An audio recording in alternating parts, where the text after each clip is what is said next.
So everyone wants to know who author of Silver Elite Danny Francis is. But personally, I just want to know why whoever Danny Francis is wrote such a bad book.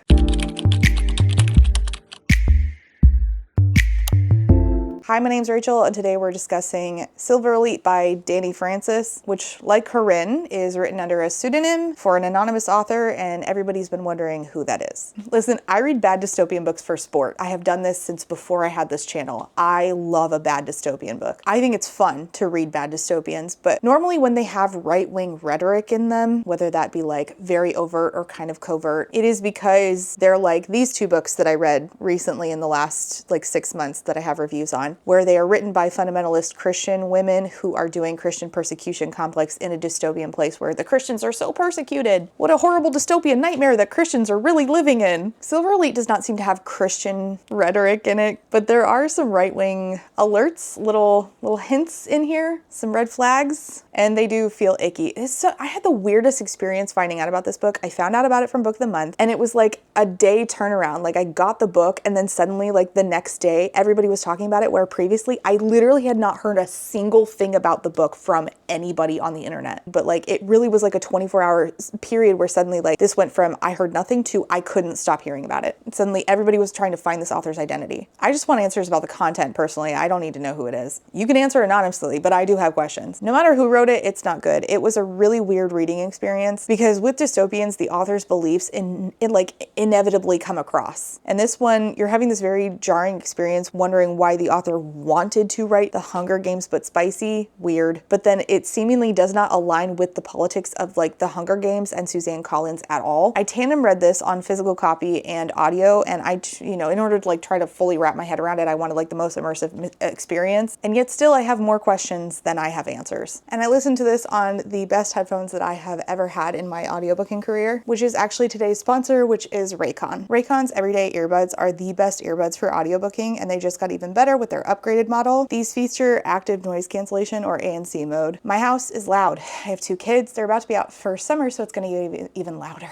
So I use ANC mode pretty much constantly. Raycon's everyday earbuds are the best headphones no matter what I am doing. If I am audiobooking, if I'm on my walk, if I'm listening to the new Sleep Token, which I am always listening to Sleep Token on these puppies. These are a gift. They are premium audio. They have an ergonomic design created to comfortably fit the widest range of ears, and optimized gel tips make for a cozy custom fit. And when I do need to take them out of my ears, I just can snap them right back in, or they have this really handy feature where they just magnetically like clip together. They also charge in this case, which is awesome. Their charging case has a quick charge function that gives 90 minutes of battery life, and that comes at only 10 minutes of charging. With everyday earbuds, you get ergonomic design, multi-point connectivity that lets you pair with 2 devices at once, which comes in very handy if you are sharing the new Sleep Token album with your friends, and active noise cancellation. I honestly use these to sort of muffle sound. They have something called awareness mode, which I turn on so that I can hear my kids when I'm at the gym, but it like muffles the sound, and I can also hear my music still. And I'm actually going to see Sleep Token live in September, I know, and I'm probably going to take these with me because the loudness live is probably going to like absolutely beat me up, but I still want to be able to hear everything without getting overstimulated. Awareness mode really helps me with that. They come in a variety of colors, but I'm obsessed with my purple ones. They're purple, and they have this cute purple and pink case on the outside. They have 32-hour battery life. They have awareness mode. They have noise cancellation. They come in weatherproof or sweat resistant. Listen to your audiobook or Sleep Token and tune everybody else out. Grab your everyday earbuds by going to the link below in the description box, or you can go to buyraycon.com/readswithrachel to get 15% off. You are going to love these for summer audiobooking and Sleep Token. Let me know what you're listening to right now. Click that link below, and thank you so much to Raycon for sponsoring today's video. I don't need to give you the synopsis for Silver Elite, even if you haven't heard of this book before. Somehow sort of exploded on the internet, as we've talked about, but it is basically just Red Queen and Powerless smashed together in a jar. Shake it up and add adultify this. Shake, shake, shake. Here you go. Let's not waste time on a synopsis because we're going to do a full breakdown of this book, and I might have a full breakdown after talking about it, especially because in chapter 1, this main character, who is supposed to be smart, ruins her entire life because she's actually not smart at all and makes the worst decisions that I've ever seen from chapter 1. Violet Sorengale, I didn't realize you were here with us. Wow, it's a party. Everybody stupid is showing up. Okay, so here's how we're going to do this.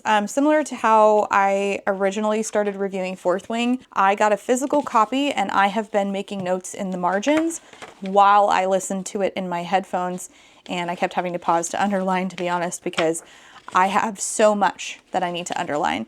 So we're starting out, we are going to do a full deep dive, sentence by sentence, of Silver Elite by Dani Francis. Settle in, grab a beverage. We are going to be here a while. Chapter 1, we are in one POV this entire book, and it is our main character, Ren Darlington.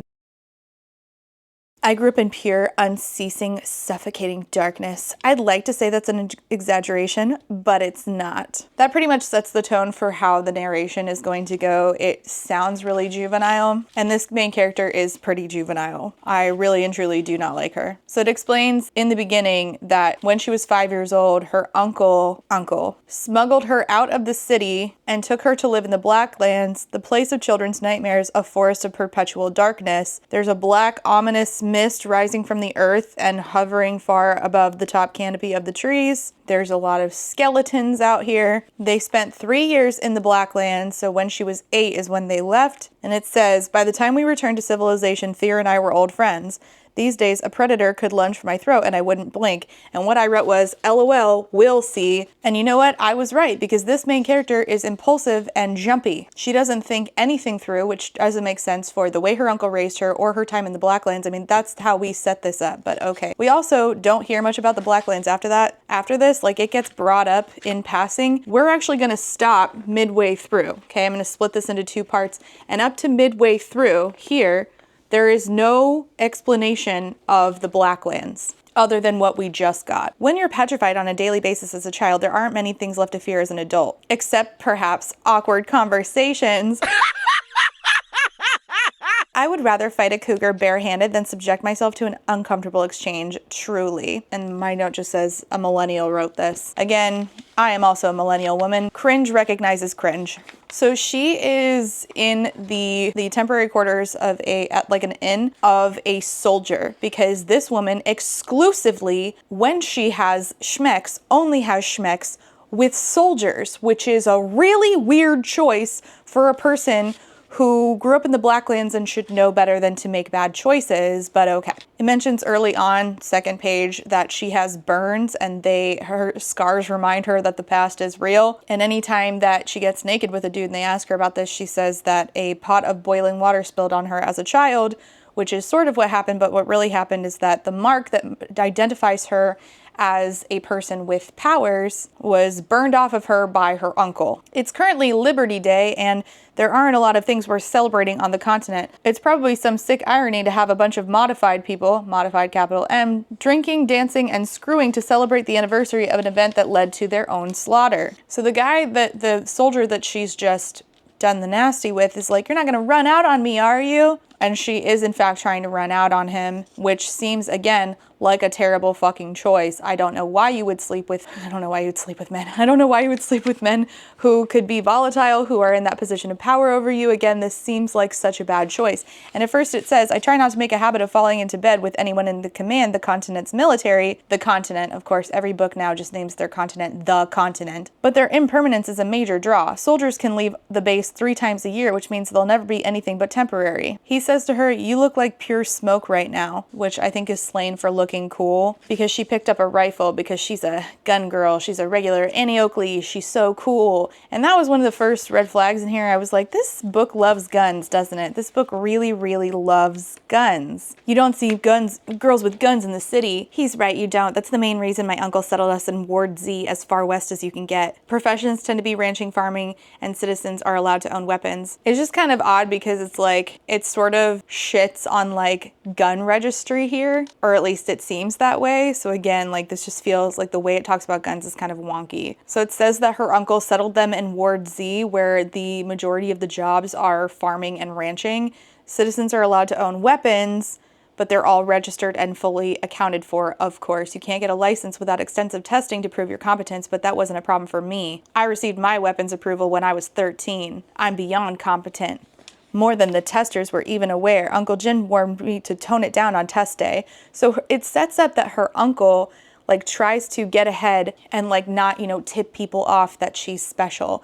in this way, in the way that she has powers and had that mark on her leg that he then burnt off. But for some reason, despite growing up with this man consistently doing this woman does not think ahead and is really impulsive and is fucking soldiers. Which doesn't make sense, because then when the guy says, oh, I should come to your ranch sometime, she's like, why does he want to come to my ranch? Because you just gave him that good and now he wants some more. It's very simple. When it comes to command, I err on the side of paranoia. You just boned him. What are you talking about? I quickly open a path to prod at his mind. So she is a telepath, which is what there's all kinds of different telepaths, and all of them are called modified. And the people who are not modified are called primes, capital P. Primes don't have enhanced gifts. They also don't experience any physical signs when someone infiltrates their thoughts, whereas mods feel it like an electric shock. She's trying to get away from this guy, and it's talking about how she's like, oh, I'm so glad he was wearing his uniform. I couldn't muster up any arousal if he had been wearing that, despite the fact that she goes on to absolutely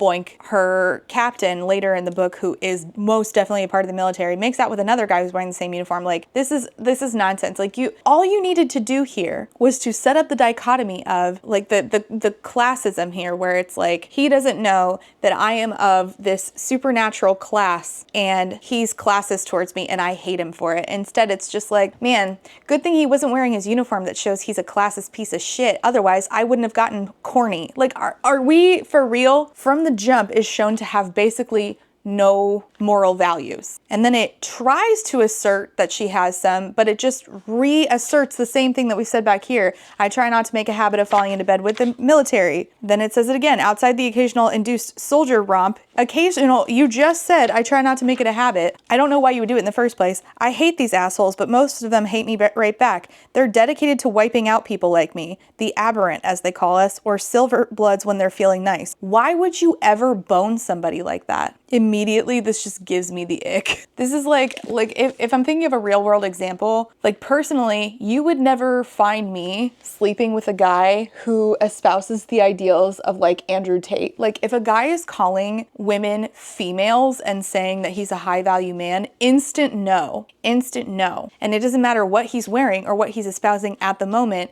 If I know that about him, I won't be doing the nasty. I guess she's just built different for some reason.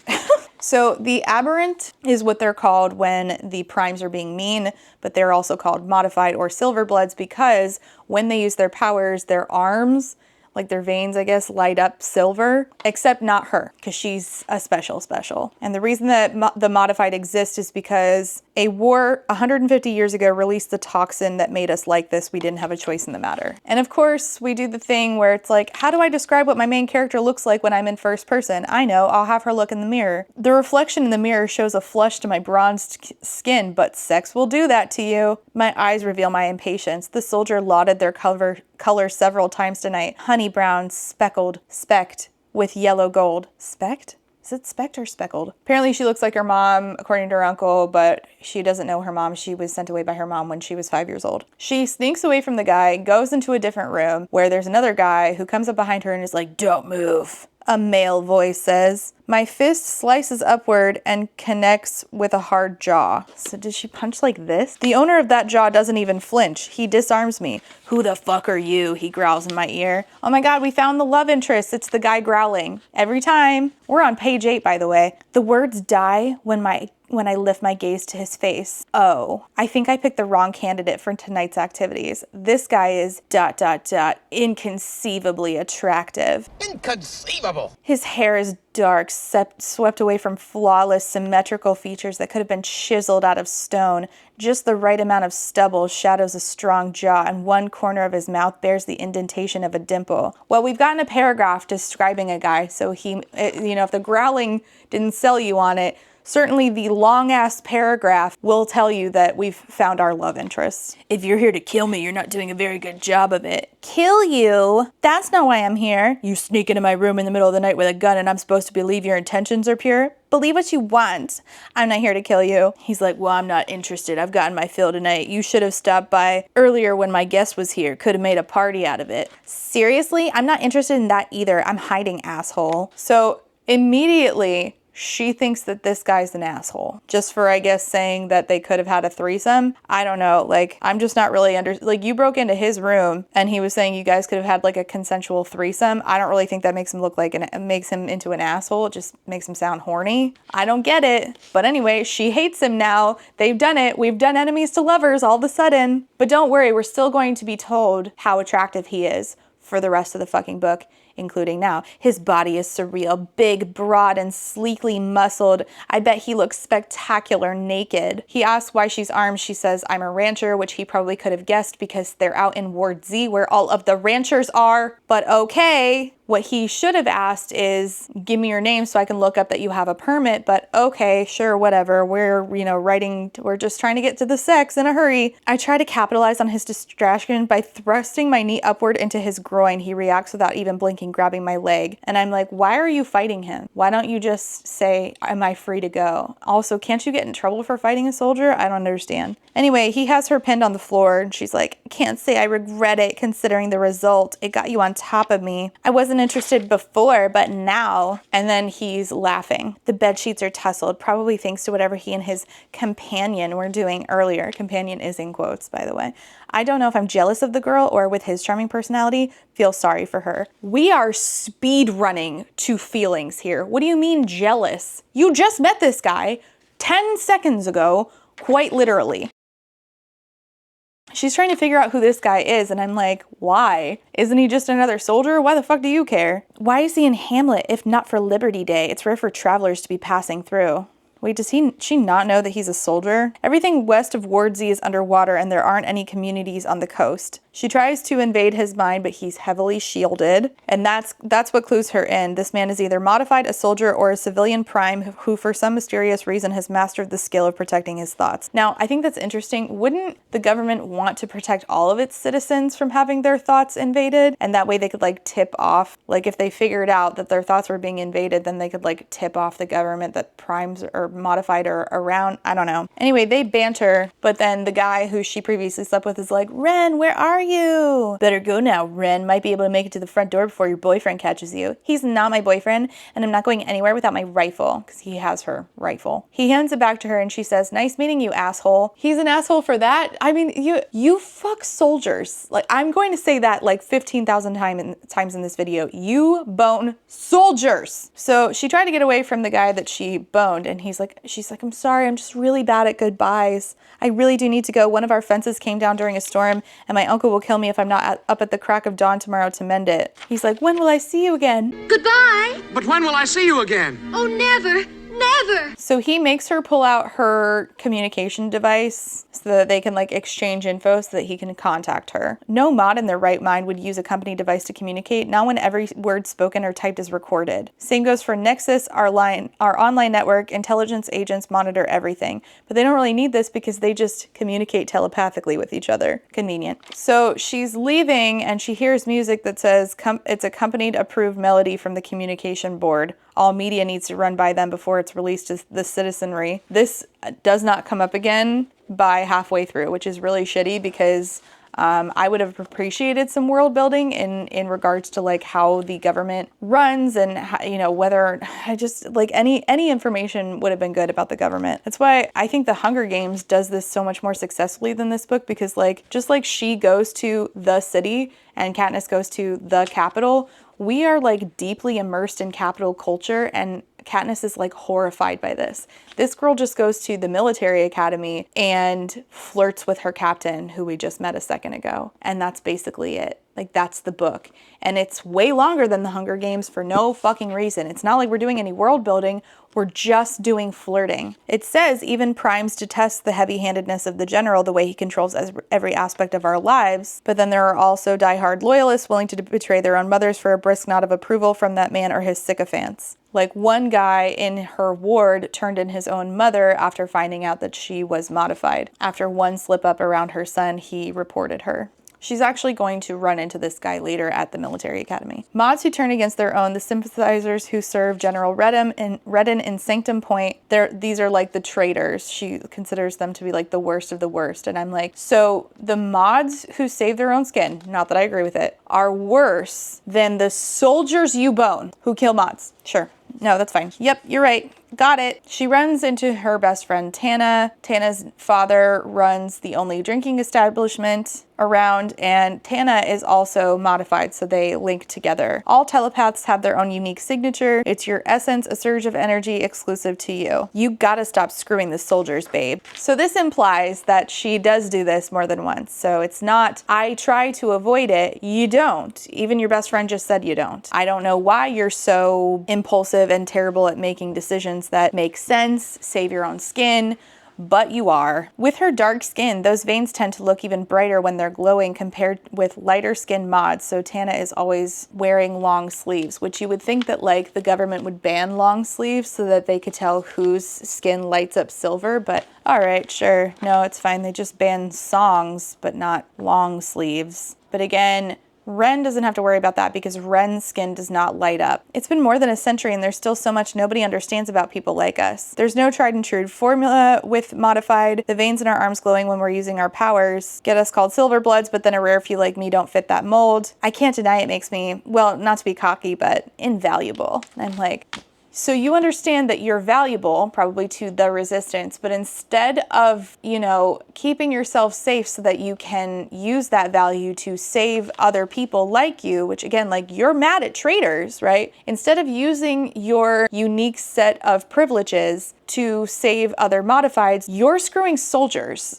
What do you mean? I'm a major asset for the uprising, but when the network tried to recruit me, my uncle said, hell no. Okay, so if you can't be in the uprising, you could at least keep yourself safe by not screwing soldiers, right? Okay. But she does, in fact, work with the uprising. We started running missions when I was 16. Our ranch was used to hide mods who were smuggled out of the city or the mines. It always boils my blood how many of us are held prisoner in labor camps, but you're screwing the soldiers who likely oversee those same labor camps and treat your people like shit. What are we doing? So Jim, her uncle, also a telepath, telepathically says, hey, it's late, come home. She says to Tana, hey, who was that really attractive guy at the inn? And Tana's like, I don't remember seeing any such guy. You would remember his face, trust me. It was a remarkable face and totally wasted on a jerk like him. Why? Because he invited you to a threesome? What are we doing? This is the most contrived enemies to lovers I have ever seen. We break apart at the screams of children. What in hell fuck I say?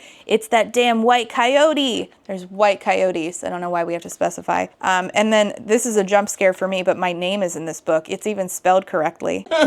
Send it to me, Rachel. Robbie, a woman screams. It's Rachel, a teacher at the schoolhouse, which means the 8-year-old boy in peril with the white coyote is Rachel's 8-year-old son, which is weird because I, as of filming this, have an 8-year-old son. So Ren raises her rifle and Rachel is like, stop it, you're gonna hit my baby. And Ren takes the shot anyway. Jordan, the guy she boned, was like, wow, I've never seen anyone shoot like that. You took out its eye. That was 100 yards and a moving target and a kid in the way. You could have accidentally blown his head off. Blown his head off? Hardly. I guarantee him a better shot than anyone in Jordan's unit. He's not even in Silver Block, which is where all the elite soldiers go. You can guess where we're going. Fun. I think he told me he served in copper. I could outshoot a copper guy with my eyes closed. I have half a mind to challenge this guy to a shooting contest. No, rebukes my common sense. You will do no such thing. The one rule my uncle instilled in me, never draw attention to myself. And like an idiot, that's exactly what I did tonight. Shit, I shouldn't have taken the shot. But I thought you had instincts. Didn't we establish that on like page 1? I'm almost positive that we did. When you're petrified on a daily basis as a child, there aren't many things left to fear as an adult. Like you would think that because you know that something bad could happen, that you would instinctually be like, let me think things through. But no. Anyway, she gets on her motorcycle. Yeah, heads home. I really do need to stop sleeping with soldiers. Next time I'm feeling ... needy, I might have to look elsewhere. Don't draw attention to yourself is rule number 1 from your uncle, and yet you are sleeping with soldiers knowing that it draws attention to yourself. Okay, I'm only 20. Oh, okay, then old enough to know that this is a terrible choice and putting yourself at risk. Yes? Okay. Hamlet's population hasn't grown much over the years, which is how Redden likes it. The general claims that prior to the last war, overpopulation was a serious problem. We wouldn't have gotten to that dire point to global conflict, to 7 continents devastated, 4 of them raised or underwater, if it weren't for all the people battling over dwindling resources. Now, I don't know what this author's politics or beliefs are, because sometimes there's like red flags in here and sometimes it's like, oh, it seems like you agree that climate change is real. I don't know. Anyway, she gets communicated to by a guy only known as Wolf in her head. You still out? No, driving home. Already broke his heart? You work fast. Oh, shut up, like you don't break hearts on a nightly basis. I'm celibate, he says. He has no filter, never has. He's an outrageous flirt, although the flirting didn't really start until we hit our teenage years. One day, we were 2 kids talking about kid stuff. The next, we were discussing our love lives. A bit unnerving considering we've never actually met. I linked with Wolf when I was 6 years old. Spontaneous linking is common in telepathic children. When you grow up in a world of darkness with a grumpy guardian and no one else your age, you welcome another child to play with. So they go by code names. He calls her Daisy and she calls him Wolf. They have never met. They don't know each other. They only know each other by code names. They tend to not give any identifying information, but all he ever tells her about is that he's staring at the ocean, which it took me basically no time at all to think, you know what, this guy and our main love interest are the same person. And you know what? I was right. And it's not because there was really it's because of the way that it's written. It's just cheaply written. Lately, Wolf has been quiet lately, but they don't tell each other much about their lives, again, due to safety, just in case. That's standard procedure when you're modified. Does it ever bother you, I ask Wolf, lying to primes like the ones you sleep with? Sometimes, he says, but you never know how a prime will react to finding out their lover or classmate or coworker is a silverblood. It explains that the likeliest case is that they will turn you in and they might even attend your execution, which, by the way, is by firing squad. And she's like, well, I have to go. I can't telepath and drive. And he says, that's not a rule. She says, if Redden has it his way, it would be. I'm like, was that supposed to be funny? Oh boy. If our esteemed leader had his way, telepathy would be outlawed because we'd all be dead. Well, that's not outlawed. That would be eradicated. It would be eradicated because you're all dead. Okay, anyway. He almost succeeded in wiping us out in the Silverblood Purge 25 years ago before he took over the continent. His men dragged tens of thousands of mods out of their homes to be executed. That's how much he hates us. And yet you sleep with the soldiers that carry out this same will. Why? The coup wouldn't have been successful if there weren't hordes of people who agreed with him, beliefs that were aberrant, that were abominations. Uncle Jim had serious connections when we emerged from the Blacklands, managing to secure us a prime location, and in an asset ward, no less. The uprising has always been good to Jim, whose insurgent efforts as Julian Ash, his real name, were both plentiful and effective. Unfortunately, now he's a person of interest, and he'll be a hunted man for the rest of his life, which is why they are holed up in Ward Z, trying to keep off the radar. Her name is also not Wren Darlington. She doesn't know what it is. And we find out on like the last page that her name is Stella Hess. When she gets home, her uncle is drinking a glass of synth whiskey. Synth alcohol pales in comparison with the real thing. I've never sampled. Despite his last name, you're more likely to get a piss off from Jim Darlington than a hello. I suspect someone in the uprising threw the word darling in his new identity just to needle him. She explains that she shot the white coyote in the eye and he's like, are you fucking kidding, basically. What, I should have just let that kid die? Yes. The way you let me die? I made your parents a promise not to let you die. It's not the same. He says, I don't want you drawing attention to yourself. I'm an adult and I know how to handle myself. You literally have made it so clear in 25 pages that you don't. You've made it so clear. He's like, you are putting yourself in a position of danger. Like, what happens if you accidentally incite? So inciting is when you tell, there's again, several different types of telepathy that you can do. There's like empaths, and there are also people who can incite, which is you can make people do things. So mind control. I haven't incited in years. I can't even say how I incite. The first time I incited Jim, I was 7 years old. By then we'd been practicing for hours, days, months. He had taught her how to do it. Like once he figured out that she could, he had taught her how to do it, and he made her incite on him where she would tell him, pick up a knife and cut your hand. All right, we've introduced Jim. He's about to die anyway. She'll forget about him and mostly focus on how horny she is for the captain, the asshole she just met. Before bed, we're already doing that. So like Jim goes to bed and it says, I drift into sleep thinking not about the soldier I spent the evening with, but the hot, rude stranger at the inn. She has a horse named Kelly.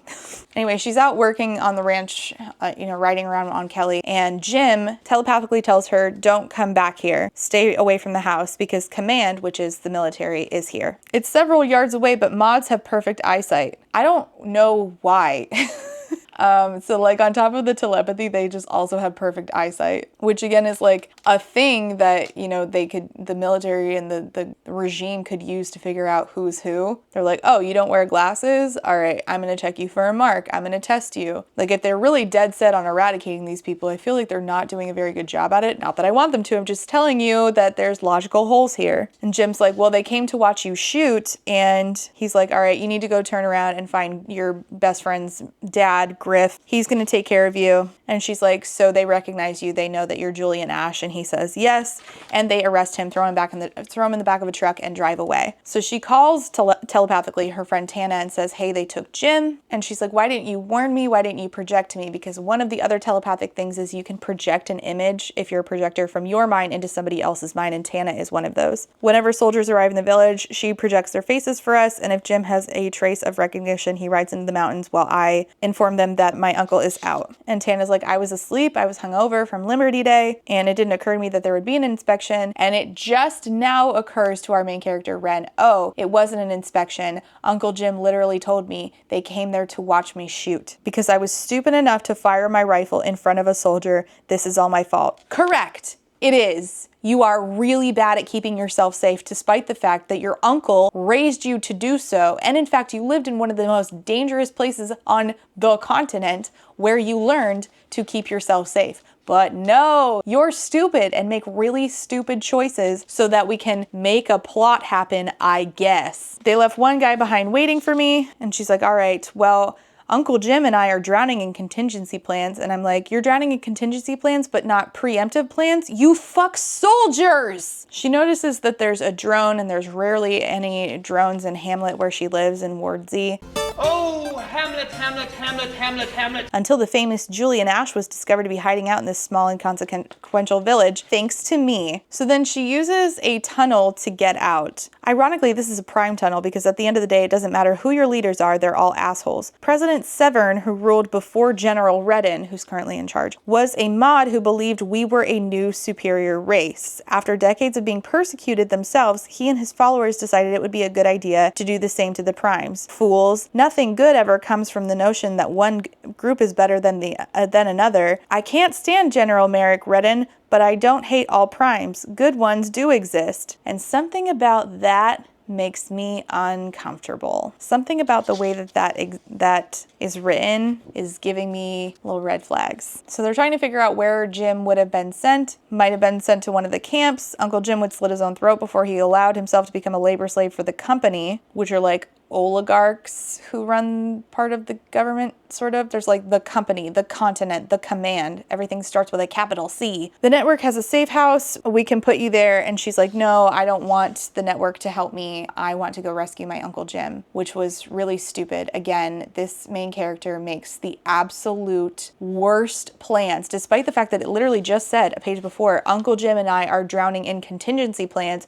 Y'all didn't make one for this. And when it does happen, you make the worst choice possible. Okay, sure. So they're like, Ren, he's being taken to the tribunal. He'll face them. The tribunal is the only system of justice on the continent. I'm surprised that it doesn't start with a C.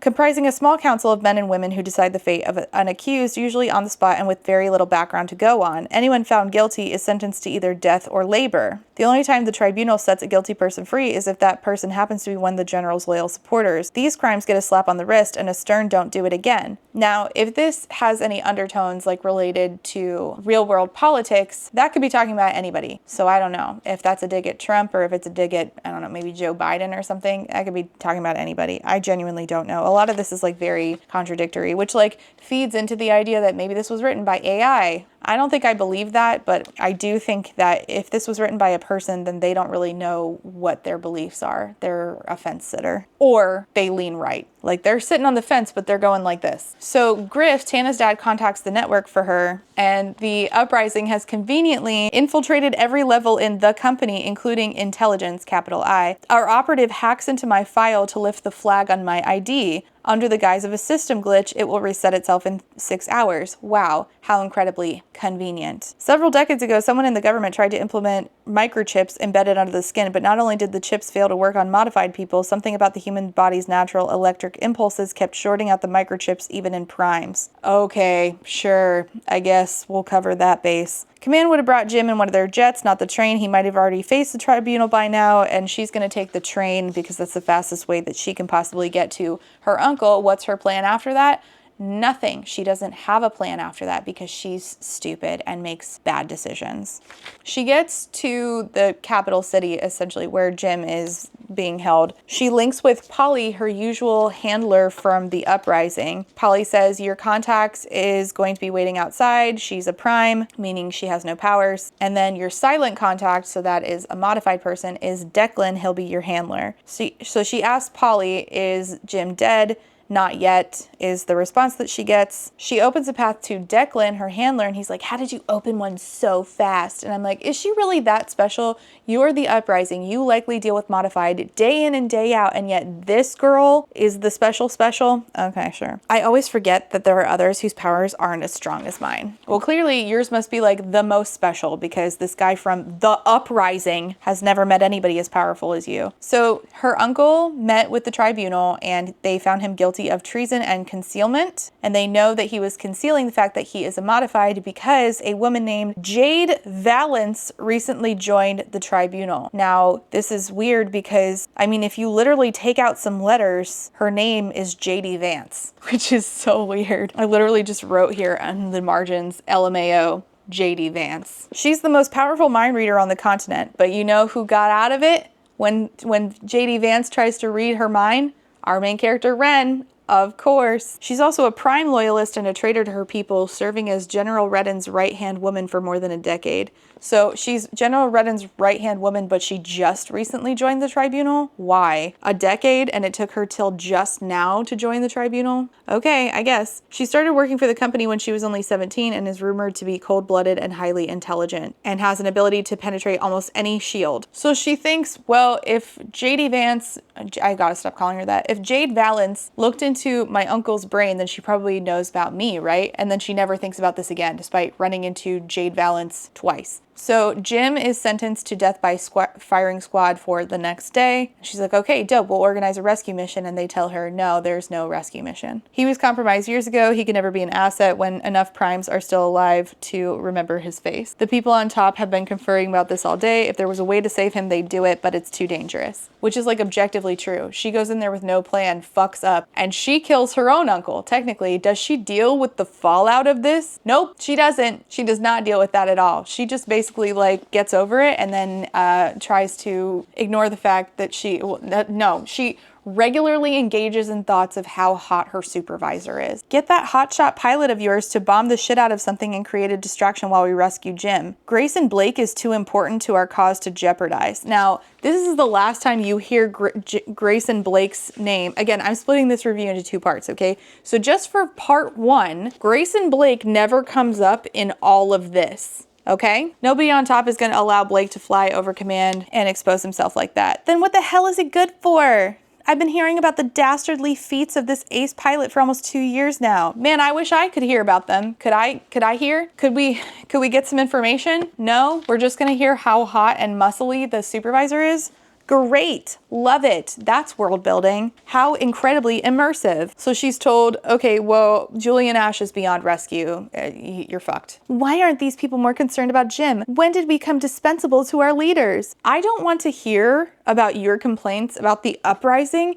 You fuck soldiers who will kill your people. I don't want to hear it. And listen, I like hearing about a rebellion that has, turned on its own people, that does treat its own people like shit, because humans are going to be human in every facet. Even when they're doing like the more objectively right thing in a situation, human beings are still incredibly messy. But I guess it's too much to ask that every book do rebellion the way that the GOAT does it. An ember in the ashes remains unmatched as far as rebellions and having, here's the bad people, here's the people rebelling against them, and here's our main characters somewhere in the middle. This does that with nuance. This doesn't know what it's doing. Or it does, and the implications of that are gross. Because we humanize the people who are doing fascism more than we humanize the people who uprise against the fascism. That's a weird choice. I don't have a plan. All I know is I'm in the most dangerous place on the continent without a weapon, and my ID is flagged, and my uncle's going to be shot to death. The command's firing squad operates in South Plaza, which is open access. It's open to the public. All citizens are encouraged to attend. Most of them enjoy it, which isn't as sick as you'd think, because according to my old textbooks, our ancestors relished violence and gore too, turning death into a spectacle. Call Dana White. She's like, I need to come up with a plan that isn't so suicidal, and I only have about, 12 hours to figure it out. I hate this style of narration. In the next chapter, she's thinking about growing up with Jim. One of the first things he did when we made camp was march me over to various hybrid plants and explain which ones could kill me and how. In other words, don't get too fucking close. His strict commands and complete lack of tenderness were daunting. But now, you fuck soldiers and you put both of yourselves at risk. Got it. When they met, he was just calling her girl, and he was like, you can call me uncle. And then he ended up, she was talking about the birds, and he ended up naming her Wren after the bird. Didn't I just read another book where the main character's name was Wren? They're all named Wren now. The network is probably already trying to track me down, but I know how to stay hidden.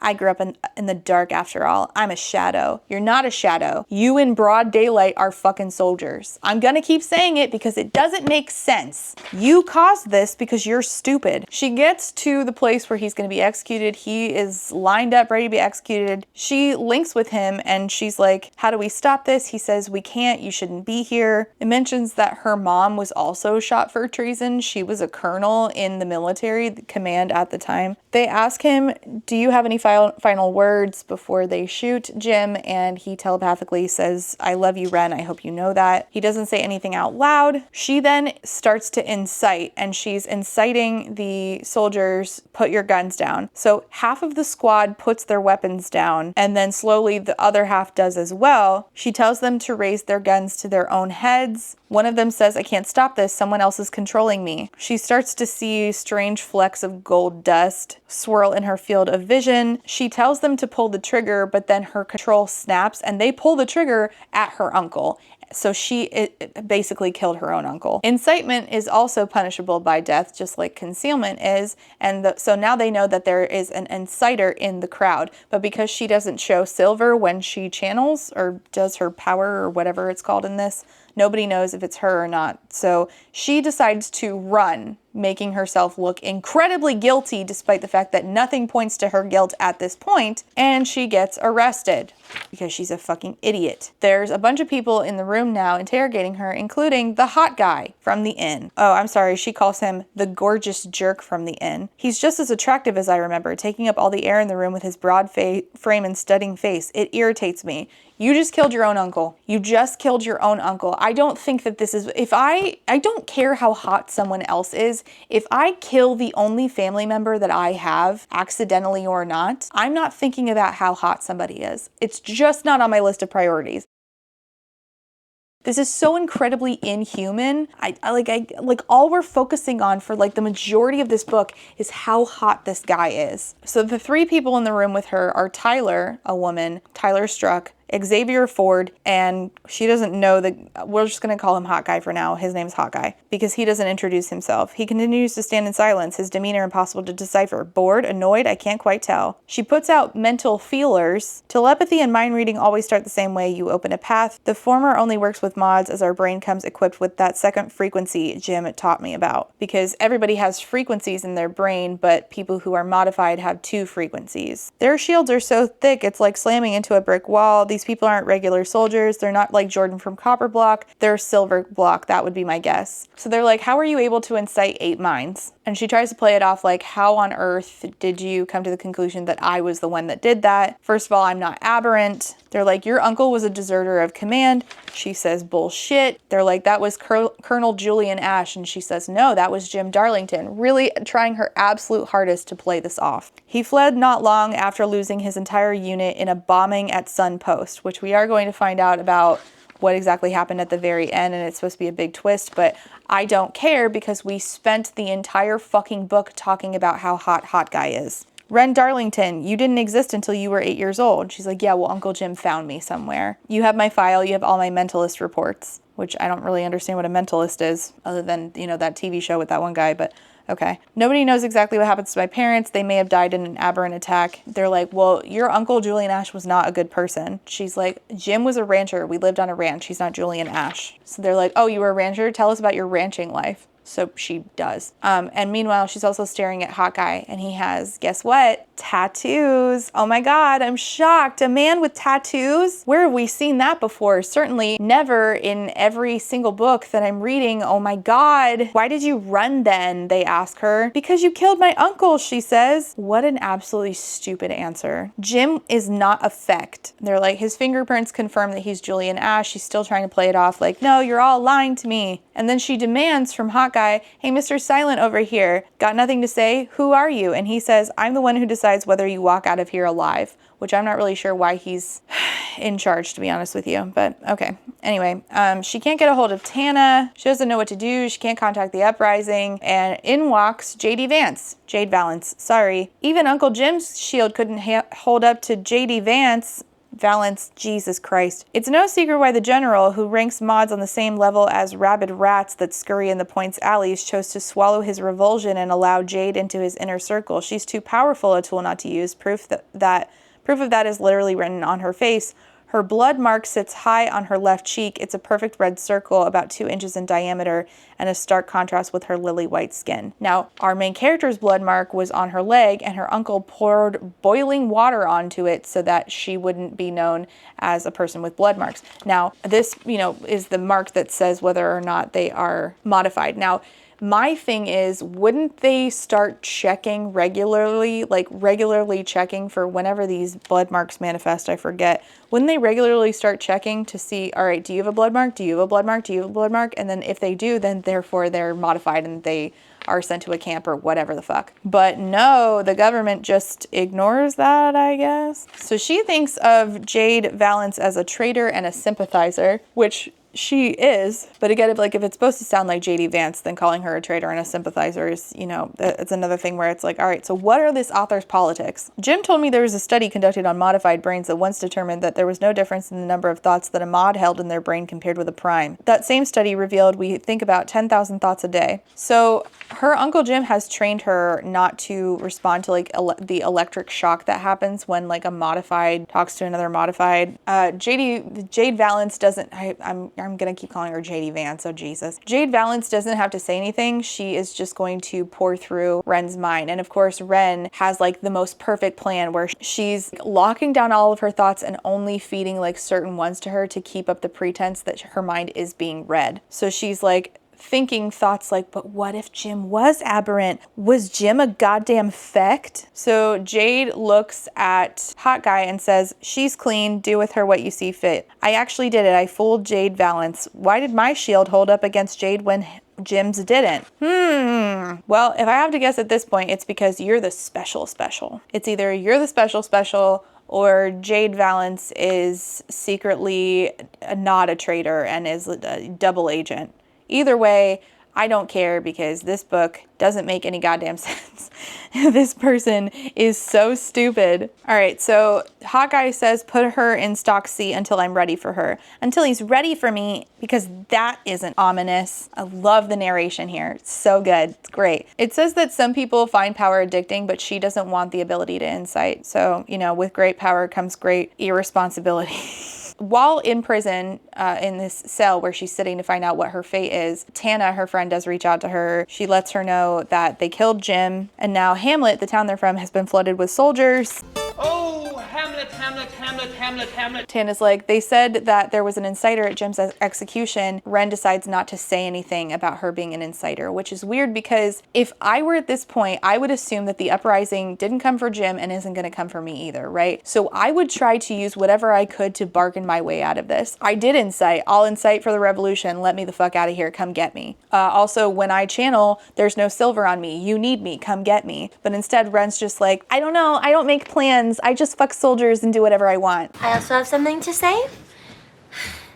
I have done nothing wrong ever in my life. The worst. The world. So then she's like, I need you to contact someone from the network, someone high on the food chain. They need to get me out of here. Why? Why would they come get you? You haven't made yourself look like an asset to them. They didn't come get Jim. Why would they come get you? You have to make the case for yourself. And Tana's like, Ren, nobody's gonna come get you. They said you had your chance at a safe house and a new identity and you chose to run. So Ren telepathically hangs up on Tana. I need to consider my options. Are there any? The network isn't interested in recruiting me, but even if they were, then what? Bitch, you have no sense of self-preservation whatsoever. She's like, what would I do? Change my appearance and live in plain sight of command? Your sense of like thought process makes no fucking sense to me. Also, are you gonna reckon with the fact that you basically killed your own uncle? That was your fucking fault. You're so bad at plans that you killed your own. You were the one that made them pull the trigger. You said shoot. You dropped the power that you had, and then they shot your uncle. That's your fault. You should be catatonic. I wouldn't be able to survive doing such a thing to my only family member. Are you kidding me? This is just, again, it's so inhuman. I suppose I could try to track down a faithful camp, capital F. They'd likely kill me on sight. Those people don't take kindly to strangers. I remember a few years back, 2 teens from Hamlet went missing. They decided to search for a faithful camp, and they later found the boys' skeletons a year later. I'm not a believer that the old era was any better than this new one, or at least I'm not sure how it could be, given that it led to global destruction. I just really don't understand this author's politics. And honestly, I think that I'm being generous by calling them a fence sitter. Of course, Hawkeye walks into the room and it says, his face remains nothing less than stunning. Someone this pretty shouldn't be a soldier. He'd probably be raking in the credits if he worked in human services. He'd make an excellent whore. The elites in the point would pay up the nose for a couple hours in the bedroom with him. Isn't it pay out the nose? Pay up the nose? Like Coke? My name is Cross. What kind of name is Cross? Funny that someone named after a bird feels like she's in any position to critique mine. Why Wren and not Sparrow or Dove? I'm the captain of Silverblock. I knew they were Silverblock, their ironclad shields. Captain Cross, I mock. Aren't you a little young for that rank? He can't be a day older than 22. You can call me Captain or Sir, no preference. What about asshole? Can I call you that? She says, you're starving me. He's like, I don't want you to starve. We need your help for the program, capital P. What do you mean? It means you're joining the command. You start tomorrow. Why? Why? Why? Why would they? Why? Why? No, go on. Why? How do people normally join command? Why don't you just send her to a labor farm? I don't understand. Why her? Not gonna get an answer. That's fun. He tries to leave. She says, don't you dare leave without an explanation. When did I give you the impression that you're entitled to an explanation? What? Okay, so then why even tell her in the fucking first place? Like, why even go in there? Okay. It's common courtesy. Do I look courteous to you? Your ranch has been reassigned. The new residents take possession tomorrow morning. And I'm like, okay, so at the time that I read this, it's a little jarring reading that sentence, because if this author isn't pro-Palestine, then this is weird as fuck considering what's actively happening in the West Bank literally right now, where farmers are having their water poisoned, their cattle murdered, their crops destroyed, their homes destroyed, and Palestinian residents who own this land, who work this land, are being told, get the fuck out. 200 people are dismantling their homes as we speak, and putting them into trucks and leaving. Because less than a week ago, settlers came and set up a new outpost in the sheep pen of one of the people who are here, and now they're just living there. And they attacked the activists who are here, they attacked the locals, and they've been pressuring this village for the past year, and nothing is being fucking done about it. And as the villagers were packing up, they brought a cameraman, and they brought Tzvi Sukkot, a member of Israeli parliament, so that they can film the triumph of the successful ethnic cleansing of the village of Mochayer Dir. 200 people have been displaced. And you can take one last look at these houses, because in a few days there will be nothing here. למה אתם פה? אתה יודע שזה לא אדמה שלך? זה אדמה פרטית. And the military does nothing to protect them. So like, I don't know. I don't know this author's politics, but if this author isn't saying like, hey, I don't support what's happening in the West Bank, then I don't know. I don't understand why you would write that sentence. I don't know. The ranch is my home. My eyes sting. I know it's company practice. Houses get reassigned all the time. Citizens transfer to new industries if the company orders it, but I don't care if it's a common occurrence. They gave away my home. Again, like, I certainly hope that you're paying attention to what's been happening in the West Bank. Who did they reassign it to? What if the new caretaker doesn't treat the animals well? What if they mistreat Kelly? Don't forget her horse. I'm not joining command. It's either that or one of the labor camps. Fine, I picked the labor camp. You don't have a choice in the matter. Then why did you make it seem like the labor camp was an option? The illusion of choice can be comforting. Okay, why doesn't she have a choice? And why would you care about comforting her with the illusion of choice? And again, like, let's go back. Why doesn't she have a choice? What is it about Wren Darlington that specifically makes her fit for command rather than going to a labor camp? What specifically? No, go on. Answer the question. Impeccable timing. You falling into our hands the day before a new session starts, almost like it was meant to be. What's the matter? Think you won't be able to cut it? I can cut it just fine. I'm just not taking orders from people who murdered my uncle. You murdered your uncle, in part. That was also partially your fault. Don't forget that. Actually, you can't forget it because you haven't remembered it. So, yeah. Your uncle was a deserter of the command and a traitor to the company, which means you either know more than you're telling us or you were too stupid to figure out the truth about your guardian. And I suspect that you, Dove, are not stupid. Oh, fun! A nickname. I was hoping we would do an unnecessary nickname. He's calling her Dove instead of Wren because doves are a different kind of bird. Cute. Oh, love it. Love it, love it, love it, love it. In case you've forgotten, Jade Valance was inside my head. Isn't she some powerful mind reader? If I'd known who my uncle was, she would have seen it in my thoughts. If you think I'm a liar, then why are you sending me the program? I don't trust you, not one damn bit. I'm keeping you under close watch. She won't be under close watch in a labor camp? No, you need to tell me specifically why not the labor camp. Go on. Quickly, not many citizens get the opportunity to train for Silver Block. It's a highly competitive program, and 90% of applicants are rejected. I suggest you don't fuck this up. A post with Silver comes with perks. And what if she does fuck it up? What happens then? You'll send her to the labor camp? Why don't you just send her there in the first place? Why is she getting this opportunity? What would have made more sense was her and her uncle having a disagreement on her place in the world, and her saying, I have all these gifts, I should use them to help our people. And instead of fucking soldiers, which leads to then the death of her uncle, she could have been secretly training with the uprising or planning with the uprising to infiltrate Silver Elite. That would have made more sense. And instead she stumbles her way into it and is just like handed opportunities for reasons that aren't made clear by the text. What is happening? What are we doing? If 90% of applicants get rejected, what makes you think I belong to the 10%? You're placing a lot of faith in these alleged skills you think I possess. He's like, oh, are we gonna pretend that I didn't see you put a bullet in a white coyote's eye from 200 yards away? Okay, but like, why Silver Elite though? Because Silver Elite is not about being a sharpshooter. She's not going into sniper school. She's going into special forces, which does a bunch of shit. You could just as easily, like, let's say we find a reason why you want her in the military. Like, let's say that this is true, okay? Let's say that just being a sharpshooter alone means that you are compatible with being in command. All right, let's pretend for a second that one singular thing, being good at it, makes you compatible with being in command. Why not put her in Copper? Because it says that the people in Copper are not very good at shooting. So wouldn't that give Copper a leg up to have a better shooter? You're putting her in Silver Elite. Why exactly? And I feel like the answer is basically just because he thinks she's hot, and that sucks. He saw that she's a sharpshooter, and suddenly she shows up there, and now she's training to be in the elite 10% graduates, blah, blah, blah.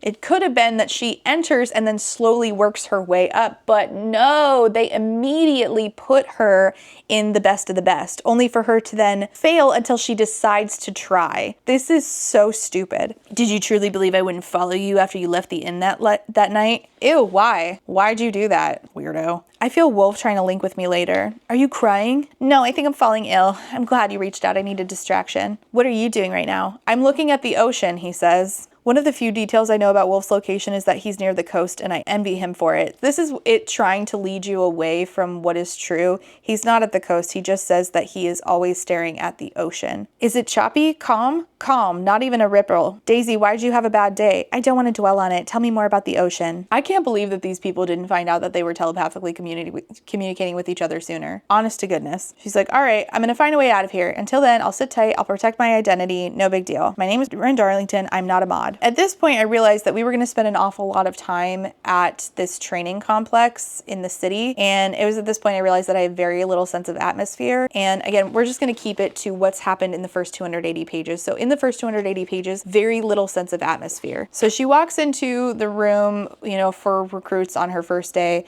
and she notices a woman that she assumes is a civilian. One of her ears is heavily pierced, which seems incongruent with her elegant outfit. And I'm like, why can't, like, why is that a norm? Like, it's sure, like, it's a norm in our world, but like, why isn't like heavy body modification normal in this world? Like, I don't know. Regardless of how you wound up here, I can guarantee that half of you won't be here 8 weeks from now. Oh, it is fourth wing. Great. A soldier is in the room and now he's passing out tablets, and she realizes that she recognizes him from her village as the kid who turned in his own mom. The feed store was owned by a woman named Morley Hadley. Partially owned, by the way. The company holds 51% stake in all continental businesses, which is the reason I've never seen any advantage in joining the business sector. Earning some extra luxury credits and leisure passes doesn't seem worth it to me.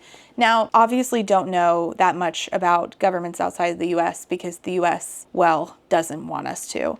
But so the company is part of the government, and doesn't the Chinese government own like a large stake in all continental business, in all their business? So is this like a dig at China? We are going to do a dig at what seems to be South America later, which again was one of those little red flags. I need to get an actual red flag to wave just for this book specifically. Anyway, the lady who ran this business, her son turned her in to command. She was sent to a labor camp slaving at a salt mine because of the guy in front of her, Matt Hadley. Jim was right. The point where the command trains is a den of vipers. Officer Hadley is in charge of their instruction at first, but then he drops off the face of the earth for the majority of the book because they get split into like two sectors, red and black, and he's in charge of red and she's in black, of course. Even worse than being surrounded by vipers is the realization that you can never escape them. Their eyes are always on you. Maybe the faithful have the right idea after all with those old era beliefs. At least back then there'd been some semblance of privacy. The faithful are free to live in the shadows, to decamp at a moment's notice and find another home on the fringes, to fend off starvation and be hunted by command. I'm not sure I could do it again. I already lived in the Blacklands. I don't want to go back to a life in the shadows. Again, we mentioned the Blacklands, but I don't really hardly know anything about it. So she reaches out to Tana telepathically and she's like, Tana, please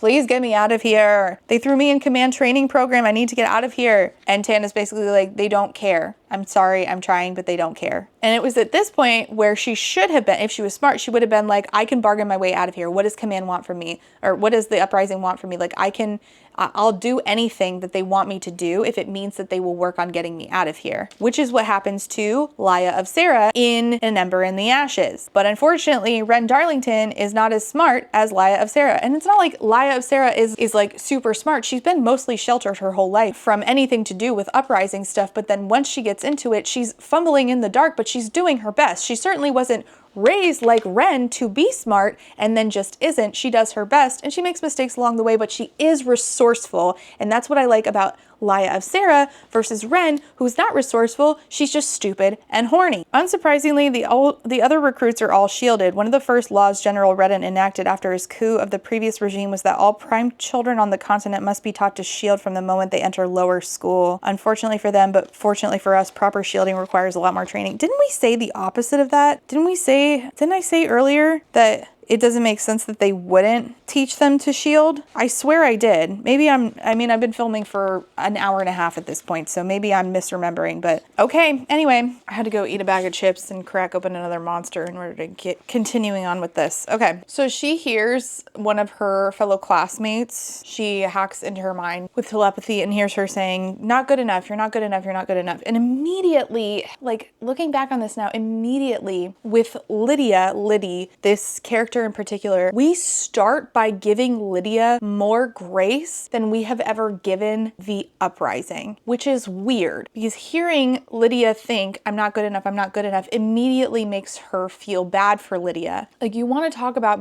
people being traitors who are telepaths who then sell their souls to the government, but then you are less hard on people who have nothing to lose and sell their souls to buying into this idea that modified bad. It was really lazy, like at a minimum, how we wrote Lydia.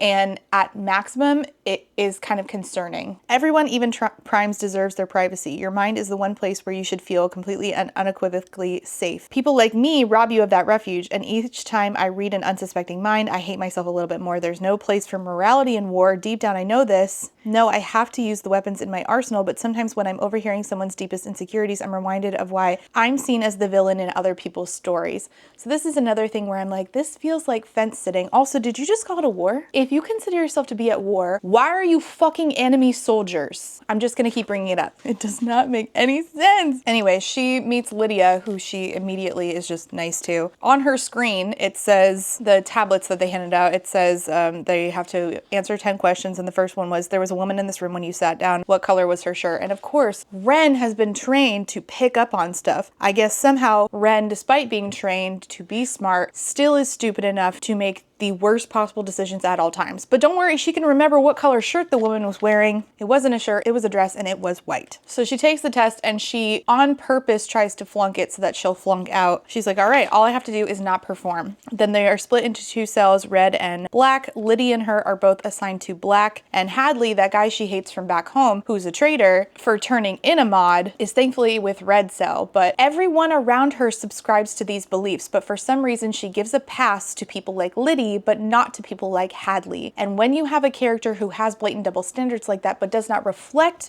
on having those double standards, you have to ask why. So she plans to fail, she says, so they will send me back to the wards, which she already was told isn't going to happen. If her ranch is gone, she was told you either go to the wards or you go to a prison camp. And she's still like, I'm gonna fail, so they'll send me back. Like, why would you even think that? Like, you're just so stupid. Anyway, she's told by Liddy, well, I'm considered a staple, but I'm really not. And staples are the children of high clearance parents. Staples are only accepted into the program because of who their parents are. Even if they don't qualify, they spend their entire lives knowing they're going to end up in silver block, maybe even silver elite. So there's not just silver block, there's silver elite, the best of the best of the best, the cream of the crop. And a lot of Nepo babies end up there. So great, your military is full of Nepo babies. It's specifically called Special Forces. And she doesn't know any of this, Ren doesn't, and Liddy's like, how come you don't know any of this? Why are you here then? Because I'm a very impulsive person. And I'm like, why? The government has to know that her being there is going to cause a disturbance with the other kids, especially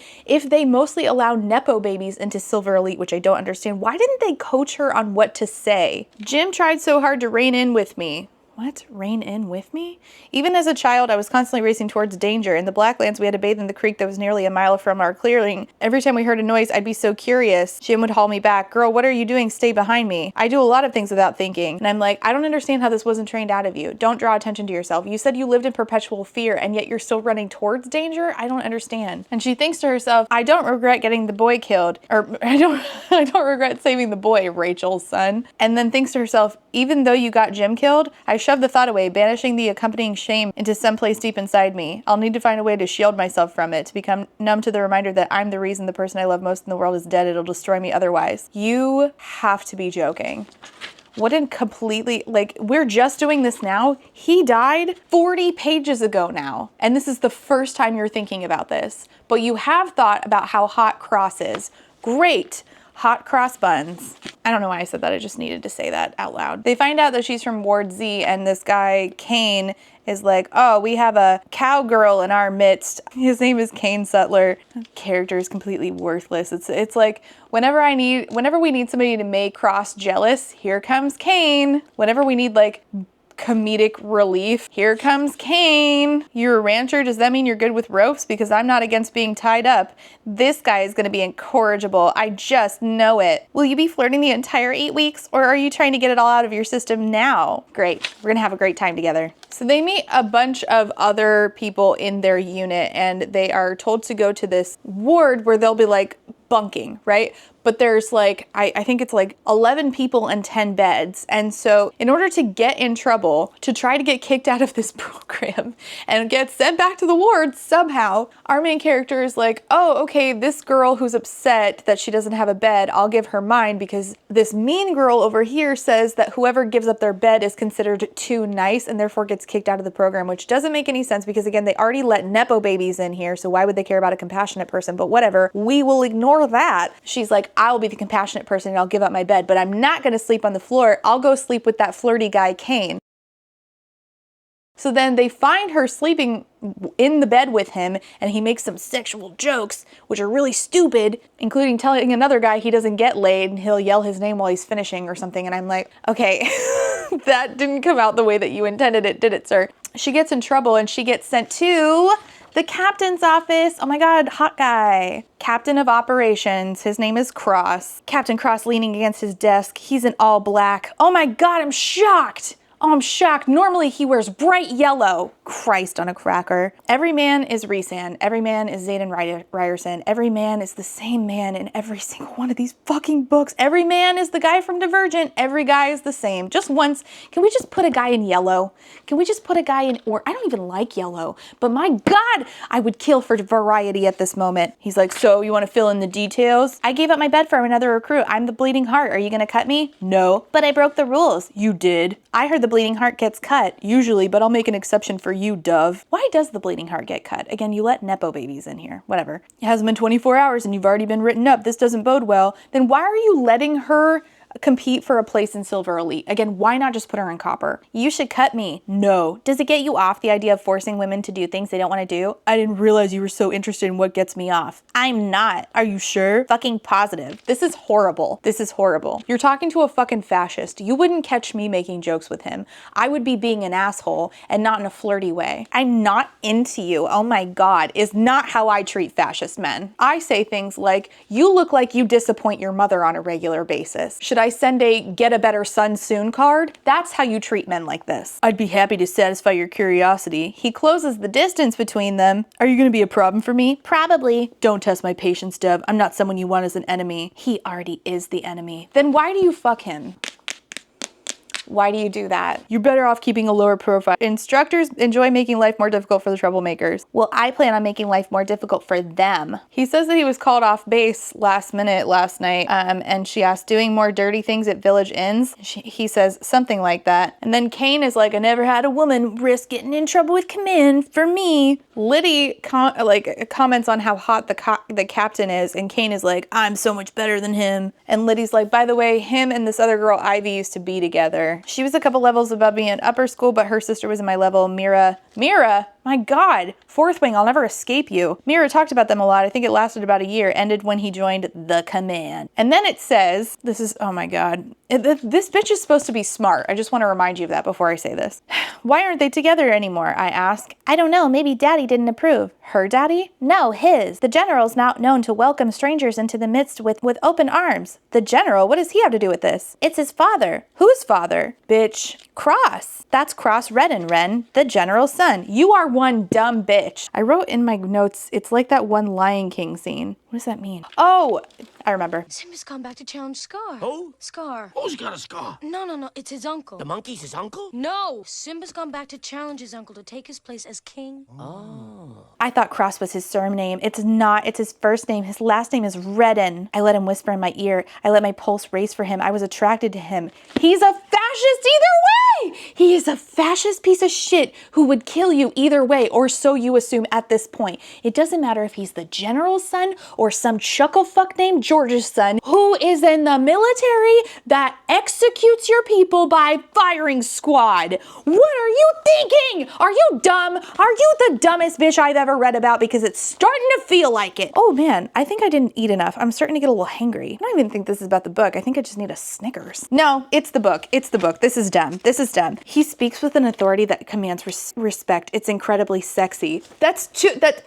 These are they're not even separated by that much words, okay? I was attracted to him was being the crucial word here, because the moment Liddy's revelation absorbs into my bloodstream, all the attraction is sucked out of me like poison. And I wrote, we'll see. And then right here, it says, it's incredibly sexy. Oh my God, you can't even follow through on your own fucking thoughts. On the hierarchy of enemy, this man has now moved into the top 3. Bitch, he will kill you! Or so you think. So like either way, like whether or not he's some chuckle fuck or the general's son, you have equal chance of getting shot in the head should you reveal yourself. So why is one more of your enemy than the other? They are both part of the same poisonous system. You're stupid. At some point in here, he says he likes it rough. And I was like, am I supposed to care about this? Anyway, so she just said that she lost all attraction to him, then calls him incredibly sexy, and then says, listening to him tell another recruit to, quote, shut the fuck up, it's annoying how turned on I am hearing him cut the guy down. You're right, it is annoying. To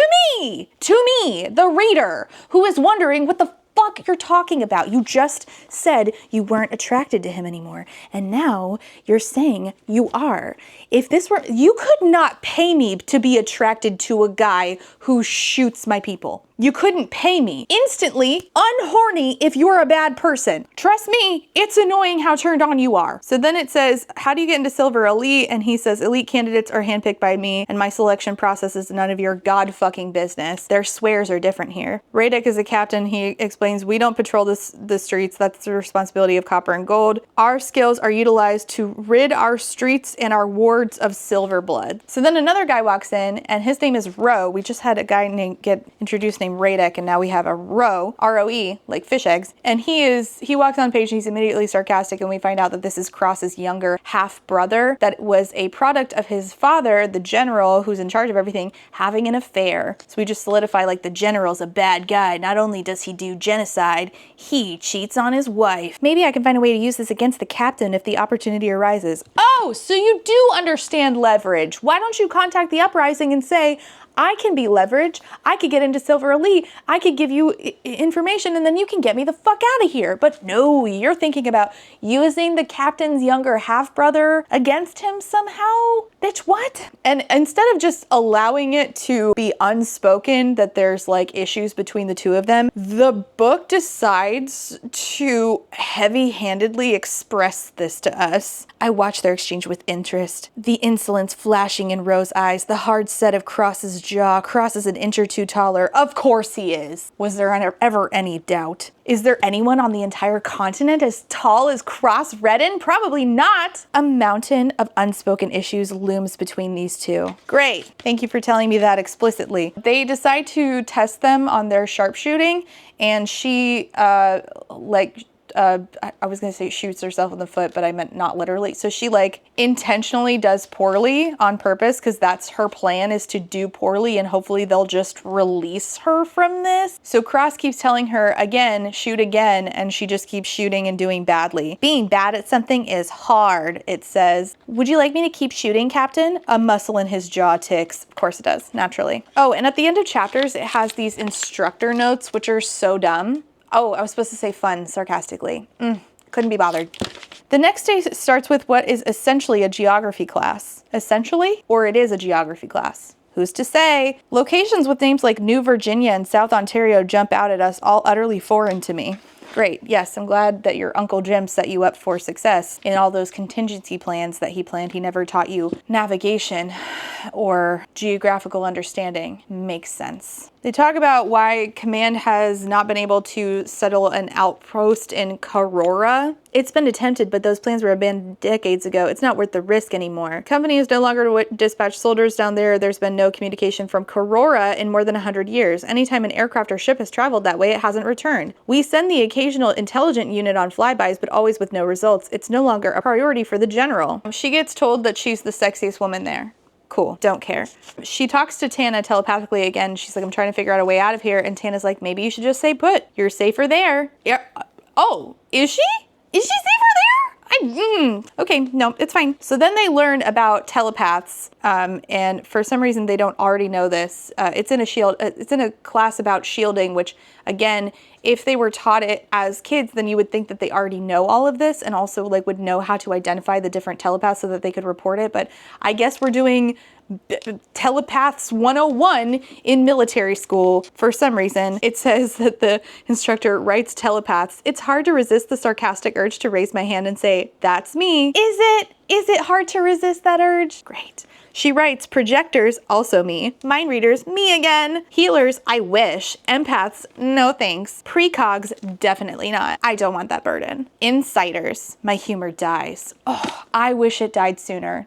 Would have held a whole funeral. So something, like I wrote here, it was at this point I realized like something that would have made sense was having her there as bait to like find the insider that they thought that she was. So like if they thought that maybe it wasn't Jim who incited but a different telepath, then if they were there to try to save Jim, then maybe they could have said, okay, well clearly like Jim's important, maybe his niece is important, so we'll keep her here and try to draw in the resistance to come get her. But no, they just want her in the military because Cross thinks she's hot, I guess. Insiders, these guys are monsters. They have no compunction about infiltrating an innocent mind and manipulating it, robbing someone of their own will. I'm not a monster. There was an insider in the crowd of an execution the other day. Did you catch them? How did you hear about that? The instructor says. And one of the guys, Anson, who is called a psychopath repeatedly, which, okay, that seems a little, ridiculous, but all right. Who was the corpse? For once, there's some life in Anson's expression at the idea of death. He's a proper psychopath, this one. So then another woman enters the classroom, and it's a modified woman. Before the coup, mods could walk freely around society without anyone knowing the difference. General Redden changed all that, making it impossible for mods to go unnoticed. After he imprisoned and subsequently executed President Severn, he marked the aberrant, tattooing the thin black bands around their left wrists. If they pledged loyalty, those who didn't received a second tattoo, a red band to indicate their prisoner status. And now there's very few people with tattoos. The general's preferred mod is a dead one. He killed so many of us in the Silver Blood Purge, tens of thousands, only sparing the ones he considered useful. And this woman who walked into the class has both a red and black band, and it says she's a slave. It also says that her skin is paler than milk, and that's funny because Jade Valence was also described that way. She must be a powerful mind reader like Jade Valence. And white too, apparently. Beneficial mods are typically used as manpower and sent to labor camps, but not always. I'm sure he much prefers the weapons who are loyal to him like Jade. Even the loyalists who are allowed to live in society hold fewer rights than primes. For a quarter century, unconcealed mods have been second-class citizens. And yet, you fuck soldiers. Didn't realize there were effects on this base. Hope she doesn't come too close, says some of the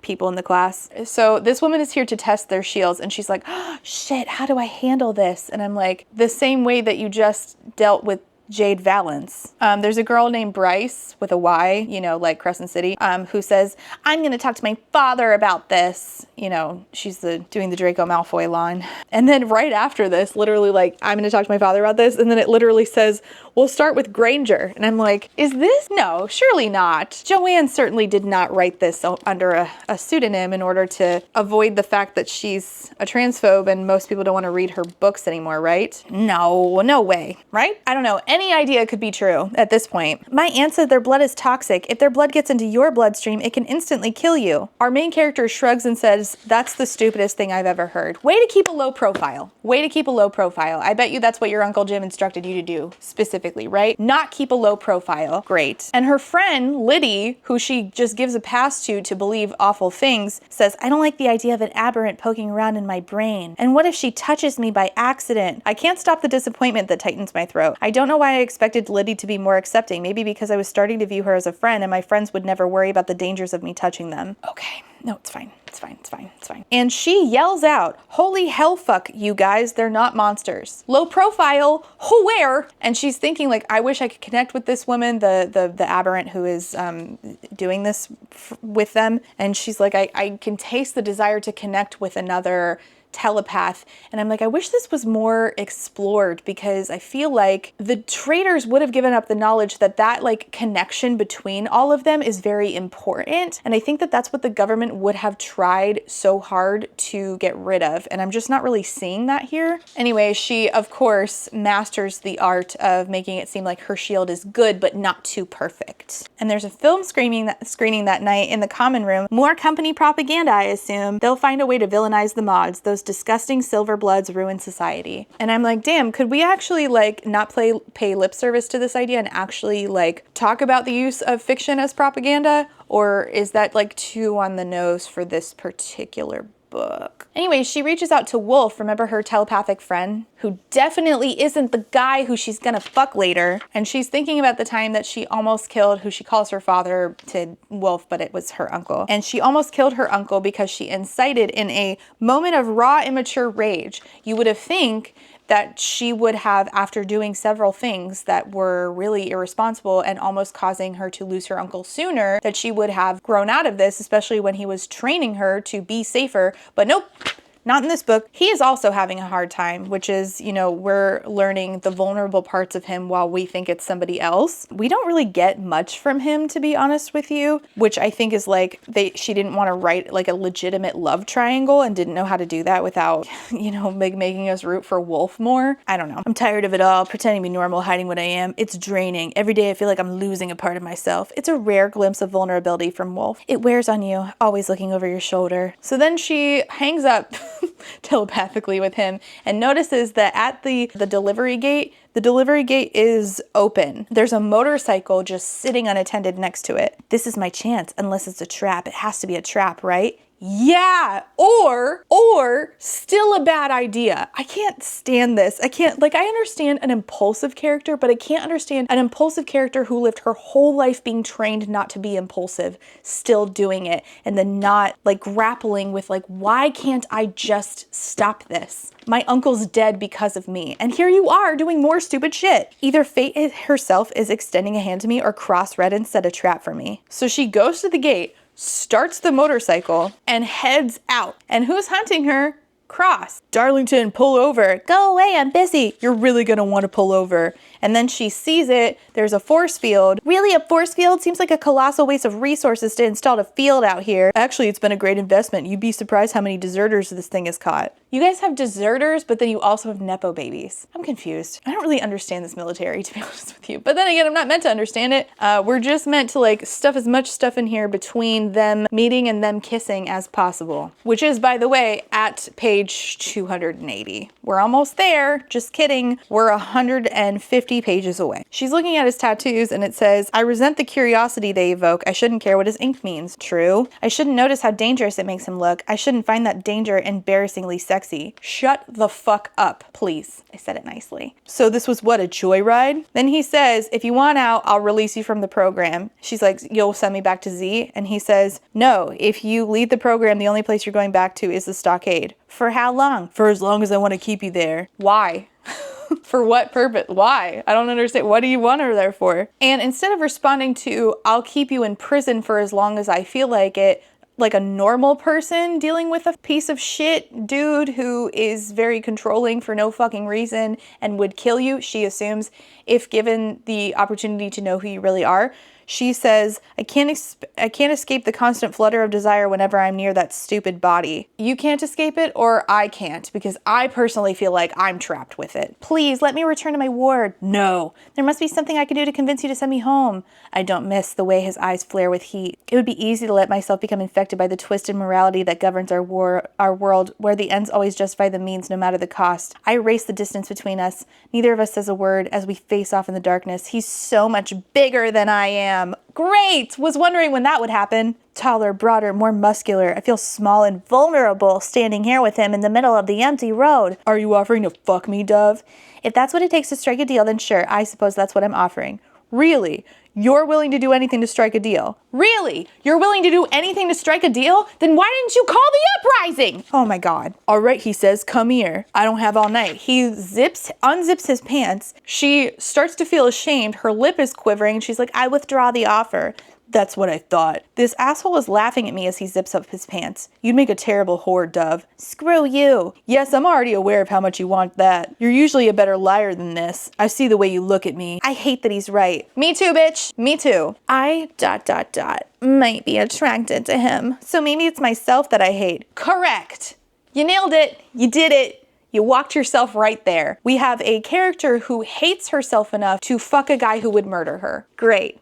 Doing great. This is what I want out of a dystopian. Certainly. With no, like, real regard for why. right? With no real conversation about why and like that complicated feeling. Like, it's not that that feeling can't exist. It's that you have to depict it in a way that is nuanced and makes sense and deals with that self-loathing. But no, nope, not here. And I feel like that's like, you really, if you're gonna do that, really have to be responsible in writing it. But this doesn't do that. We're not doing that here. It's like spitting in the face of every mod on the continent. I'd never be able to explain it to Tana or Wolf or all the innocents who have suffered because of the Redden family. I'm your CO. I don't screw recruits. Okay, Zayden. Great. Great. I'll stay in the program, she says. Is that so? So he makes everybody run laps because she decided to go on a joyride. He tells everybody, keep running, and if you stop running, you're cut from the program. Except I'm exempt from that threat. If I stop, I go to the stockade. Why? How does he have that much power? Why does he have that much power? What, like, he can just indefinitely, like, him in particular, he doesn't have to run that by his dad. He can just keep people in the stockade indefinitely. And like, if true, I would just like that to be explained, but it's just not. This other girl, Kess, calls her a selfish quat, which is a pejorative, but to me it just sounds like you're shortening the word kumquat. So I won't be attempting another escape. There's no room for reckless Ren anymore. Now, at page 135, I need to be more restrained going forward. If I run, it can't be a spur of the moment decision like tonight's haphazard move. It needs to be planned, methodical. It's time to play it smart. Now? You're kidding me. Chapter 15. By the time I was 6 years old, I was an expert in survival. My note says, oh, please. She's getting her ass kicked in combat class. And then she is learning about guns, or it's talking about guns. They're at the shooting range. I chide myself for the excitement simmering in my gut. There's only one corporation on the continent that manufactures firearms, Techmel. I have a Techmel rifle at home. Former home, that is. The home that Cross Redden and his despotic father handed to strangers. First of all, I'm not sure that Cross Redden had anything to do with that, but let's say he did, then why do you want to fuck him? Somebody gives up my home unhorny immediately. My home with my pets? You gave away Artemis and I'm supposed to be sexually attracted to you? I don't think so, fucker. This rifle bears a manufacturing stamp I don't recognize, REMM4. What's REM? I ask Ivan. Defense manufacturer. The general just awarded REM a massive contract to develop a line of weapons for low light conditions. And I'm like, what are we doing here? What is this author saying? Because like, normally, like, Suzanne Collins, like, roots all of her stuff in the Hunger Games in real world stuff, right? That's, like, a part of dystopia. So I'm sitting here trying to figure out, what are you alluding to exactly? And I don't mean to sound like, whose side are you on? But a little bit, I'm asking, whose side are you on? Her and Kane are flirting, except she says, stop fucking flirting with me. After this, Lydia's like, Kane is so on for you. Kane is certainly fun. I enjoy flirting with him. And the idea of falling into bed with him is tempting. If I didn't have to be on constant alert here. Sex is a distraction I'm not sure I can afford right now. Not when I'm in enemy territory.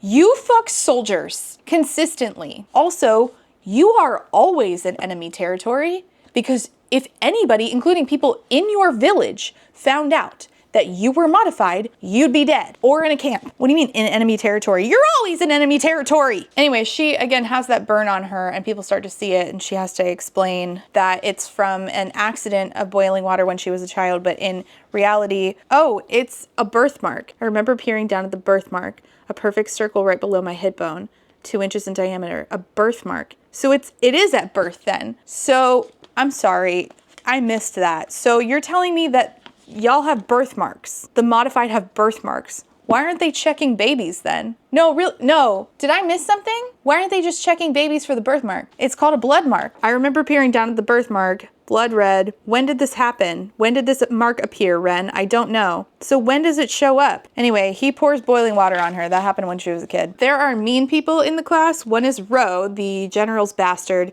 One is Kess, a girl who is not nice. And Anson, the one who says it has a dead stare and repeatedly calls him a psychopath. I sense a destructive petulance in Ro that makes me uneasy, but at the same time I get the feeling that he's far more intelligent than he lets on. Wow, thank you for laying it all out for me explicitly and telling me exactly what to think about this person instead of just showing it to me on page. She ends up getting asked about her Uncle Jim and they're like, they said that he was aberrant. She's like, no, he wasn't. They lied about him. I would have known. I wasn't sharing a house with a feck. And they're like, yeah, now it makes sense why you're here. And I'm like, does it? If serving the general shows him that I can be trusted, then I'm happy to do it. How did everyone find out about my uncle anyway? And it turns out that Ivy Cross Redden's ex-girlfriend is the one sharing that about her, but how did she find out? Who knows? But then Kess, the mean girl, says, did you know he was a fecht? Your traitor uncle, the one who went down in a spray of bullets? Did his veins turn silver when he was banging you? Oh, great. I heard that happens to them in the bedroom. Maybe you liked it when his hands were all over you. And then she's kicking the shit out of this girl. She breaks her nose, and then the dude Hadley, who turned in his own mom, shows up and he's like, save it for pit night. And then Kess gets taken to medical, and the chapter ends saying, good, fuck that bitch. And I'm like, oh my God, kill me now. And she gets, the first line of the next chapter is just captain of operations. So you know that she's back in his office. He's in the process of taking off his long sleeve shirt. Hint, hint, hint, hint, hint. Oh my God, he's an aberrant. But instead of, you know, talking about how long sleeves are not outlawed for some reason, we're talking about his taut muscles. His chest is magnificent. Redden, I remind myself, cross Redden. His father is a monster, and by extension, so is he. Everybody in this country would kill you, except the modified, and even then some of them too. Why is he any worse? Twice in 1 week, this is a record. Is this gonna become a habit? Honestly, it seems likely. He's like, so I'm being told that your fighting skills are terrible, and yet you just kicked Kess's ass. So she says something snarky, and he says, this mouth, he warns, his thumb scraping the seam of my lips until it reaches the cut in the corner, is going to get you in trouble, Dove. Barf. Don't touch me, fucker. I don't know how the general raised you, but where I come from, you don't touch a woman without her consent. Don't touch me again without my permission. Or what? What are you gonna do, Darlington? Hit me? Go ahead. She was like, Kess insulted me. She said my uncle sexually assaulted me. And he says, you needed to develop tougher skin. Or you need to have better standards for your recruits. And he's like, so are you reconsidering the stockade? She doesn't say anything. He says, I'll take that as a no. You're not in charge. I am. Speak to me accordingly. And she says, you can fuck off, which I wish that she would just consistently say instead of constantly thinking, oh my God, his muscles. I'll give you a chance to avoid punishment. Get to the door. If you can get through me, you're free to go. Is this like primal kink? Because like, honestly, it would work for me if it weren't these people. If you can't get through me, every member of your cell, your black cell, like it's red versus black, is running laps again from dusk till dawn. From dusk till dawn. I would rather be watching that right now. Let's see how uncoordinated and borderline useless you are. She tries, it literally says, you're like 100 pounds heavier than I am. I don't know how he expected this to happen, but all this really is just setting us up to be horny. Like it's not like a real test, because it literally says, I hate that he has this ability to affect me this way. I shove against his chest trying to push him away. He doesn't budge. Oh my God, I'm so glad that we got to know that he's bigly huge.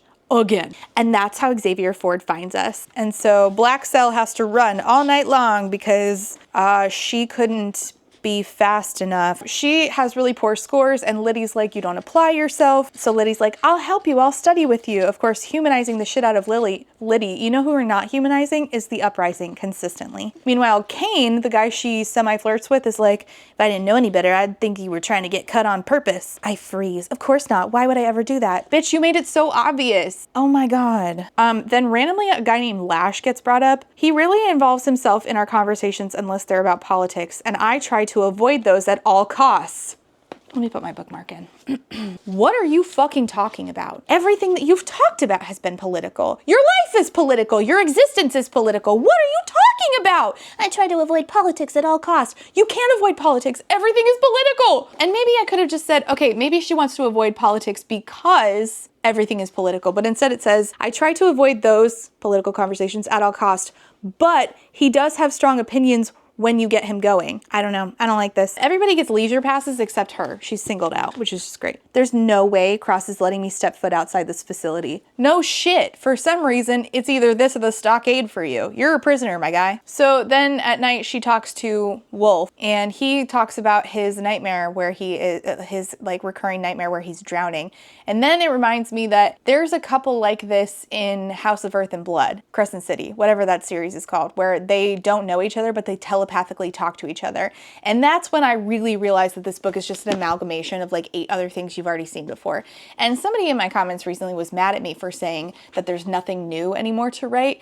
And that, just look at me, is objectively fucking false. You're just wrong. There is plenty new things to write. You don't just take things that other people wrote and smash them together and have nothing new to say or nothing smart to say or even logical to say into a new book hoping it will sell. And if so, fiction is about to get get really fucking boring. Honestly, this is fucking boring. It's also kind of enraging. So he talks about Wolf talks about his dad, and he like wants to get revenge against his dad. Anyway, it was at this moment I'm like, for sure this is Cross Redden and he hates his dad, and it's gonna come out that he like, you know, plays pretend for the military because he doesn't know what else to do, and it probably has something to do with his mom, and he wants revenge for his mom, you know, the mom that got cheated on by the dad. So there we go. She has like some sort of like physical memories of her parents, like more like smells and feelings rather than like legitimate memories. And one of them is that her father smelled like citrusy soap. And I'm like, oh my God, Rhysand, is that you? Her mom was a mod, a command colonel. He was a prime, so no powers, a soldier. They both served in tin block. There's like tin, copper, silver, I think gold too. Uncle Jim only talked about this once with her when he knocked back half a dozen glasses of whiskey. Doesn't say synth whiskey, so I'm left to believe that it's real whiskey. Half a dozen? Really? She didn't possess a fear gene, it says, so she was like me. No, you, Ren, are reckless, and reckless is not the same as brave. Wow, wish you would have trained that out of her better. She's like, I need to make a plan. I need to make a real plan. I can't just steal a motorcycle because it happens to be left unattended. And I'm like, you literally said it was probably cross-testing you, but okay, sure. I'm under no illusions about where I am. This is a military base. It still was a base when you stole the motorcycle, you fucker. Anyway, she's like taking a walk at night by herself, which she's not really supposed to be doing. Cross, of course, is walking around as well. Convenient. He ordered the other guards to just leave her alone, like before he came up and talked to her. And he asked her, did you witness the incitement? Honestly, I was too busy trying to figure out how to get up on that platform and save my uncle. And she notes in her internal monologue that she keeps asking to have her stuff sent from Ward Z, and it keeps getting denied the request. She has no laser patches. She doesn't have cozy pajamas like everybody else. He has zero interest in making me feel comfortable here. And I'm like, why does he even have any interest in having you there at all? She's like, you don't let me grieve in peace, and what you do here is barbaric. Ask yourself what's more barbaric, ridding society of evil or making innocent people suffer in order to keep evil alive. My uncle wasn't evil. What happens down there goes beyond your uncle. Before the last war, which is capitalized, there were penitentiaries all over the world. As a society, we housed millions of criminals, clothed them, fed them, cold-blooded killers, and child rapists living better lives than most free people. Even the ones who were sentenced to death were allowed to live for decades past their sentences.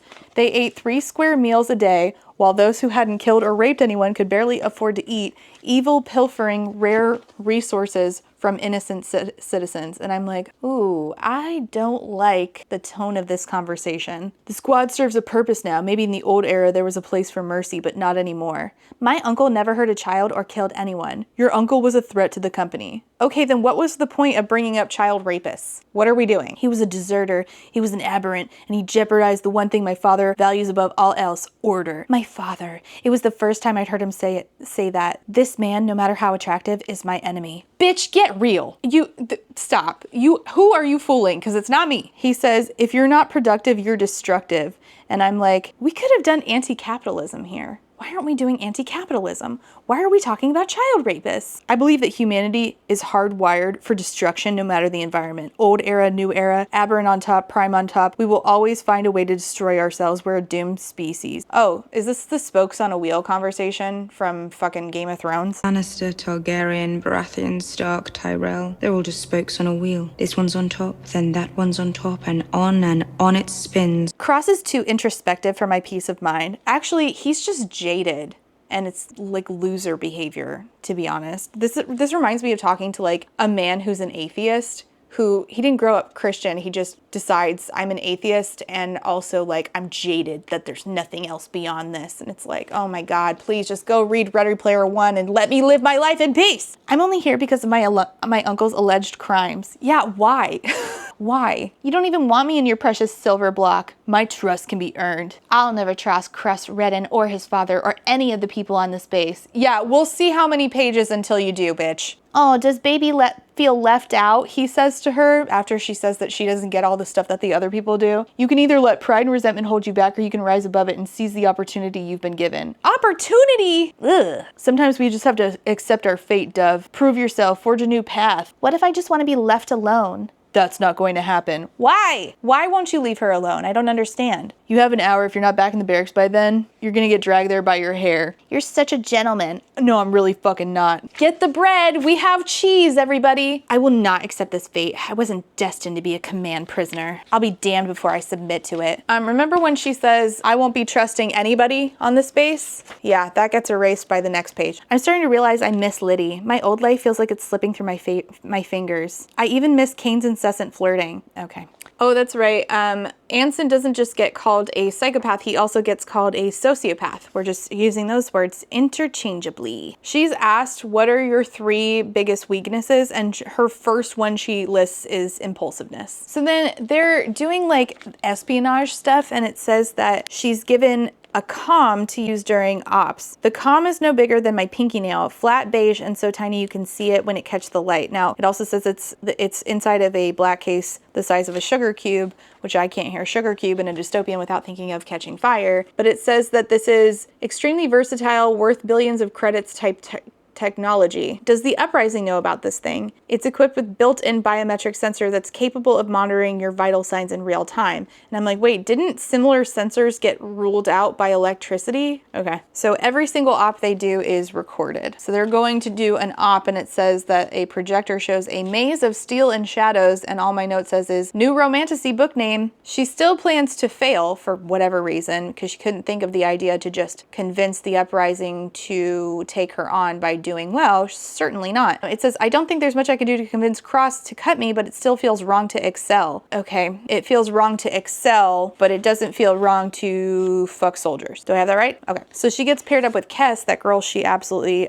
kicked her ass. She does really badly on purpose, and then Kess gets picked up and calls her a stupid god fucking quad. Great. And during all of this like hullabaloo where where Kess tries to attack her, she steals a knife, and afterwards she can hear Kess bitching to the capital P Psycho Brigade about our disqualification. That seems not good. And Ivy, Cross's ex, is there. She's the kind of attracted that would jab at any woman's insecurities. I suppose you have to be to catch the attention of someone like Cross, but he's the kind of attractive that doesn't even exist in nature. Girl, these are fucking terrible piece of shit people. Stop this. Get some help. And Ivy says, you're one of the worst recruits in the program, Ren. Why isn't he cutting you? He doesn't put up with this ineptitude from anyone. Why isn't he cutting you? And I'm like, gee, I bet the answer sucks. Enjoy it while you can. He'll drop you fast enough. The way he dropped you, Ren says. He'll drop you fast enough. She's been here for weeks. What do you mean? Oh, do you mean like romantically? Well, God, I can only hope. I can only hope that they'll drop each other fast enough. In fact, I hope that I hope the series ends with him dead. Everybody dead, actually. That would be my preference. It's the only way we could fix this. Talking about telepaths, it says, can they read your mind if they're not in the same room? No, you need to be sharing the same energy space. And I'm like, what is an energy space specifically? The initial link must be established in person. And she thinks, not always. Wolf and I linked spontaneously when we were kids in 2 different wards, total strangers. I'm not sharing with the class though. I may be reckless, but I'm not stupid. You fuck soldiers. I'm an intelligent person, observant, strategic. Strategic? Is this a joke? Is this a joke on me specifically? I've got an excellent memory. Do you? I can take one look at the north pasture on my ranch and tell you if one blade of grass is out of place. But you can't come up with an idea to save your own skin? Okay. All right, so here we get into the part about Tierra Fay, and this is when I started to go, why'd you write that like that? Why'd you do that? What do you mean by that? What do you mean? Uncle Jim told me my mother's ancestors were from Tierra Fay, different country, before it was ever called Tierra Fay. Don't forget that she is called having bronze skin, okay? These people in Tierra Fay will shoot you on sight if you try to go there. We're godless heathens to them. I went there once, says one girl named Batima. It's unbearably hot, very green, menacing. My dad worked on a fishing boat. We got stuck there. They wouldn't even let us pass the port. They don't want us there. You should have seen how they looked at us like we were dirt, like we didn't deserve to breathe the same air as them. And Ro, the general's bastard son, says, I keep telling my father these assholes shouldn't be allowed to have free reign down there. She realizes that he's doing a stim. Stimulants aren't illegal, but they're wildly expensive. I've got the general's blood running through my veins. They let me do whatever the fuck I want. He says he's been to Tierra Fay before, and it's a shithole, that whole continent. They claim we've lost God, capital G, and that's why we don't belong in their holy presence. But that sounds mighty convenient, yeah? Wouldn't surprise me if they were cooking up a new toxin in some lab down there, or working on the existing toxin. The aberrant toxin from the last war? It's all gone, says Batima. You can't be stupid enough to believe that there's no trace of the toxin left. There isn't, says Liddy. My mother's the head of biotech. So they look up on Nexus, which is their internet browser. What happened to the biotoxin that created the aberrant? All doses of the airborne biotoxin were destroyed in the last war more than a century and a half ago. The laboratory where the airborne biotoxin originated, located in the Lost Continents, was destroyed after radiation levels were deemed safe. It's giving District 13. So Ro is like, I bet that TRFA is colluding with the Aberrant, smuggling supplies into their secret base. The Aberrant have a secret base? Where? Somewhere near the Blacklands, I heard. They're rats, and what do rats do best? They hide in the shadows like the rats they are. Rats hide in the shadows like the rats they are. Rats are rats. Great writing. Fantastic. So Batima, being extremely heavy-handed, says, do you still think that killing them is wrong? To Liddy. Lash says, we continue to neutralize them because we refuse to go back to the way it was before the coup, when Severinism, the previous president, was running rampant through the wards when primes were second-class citizens.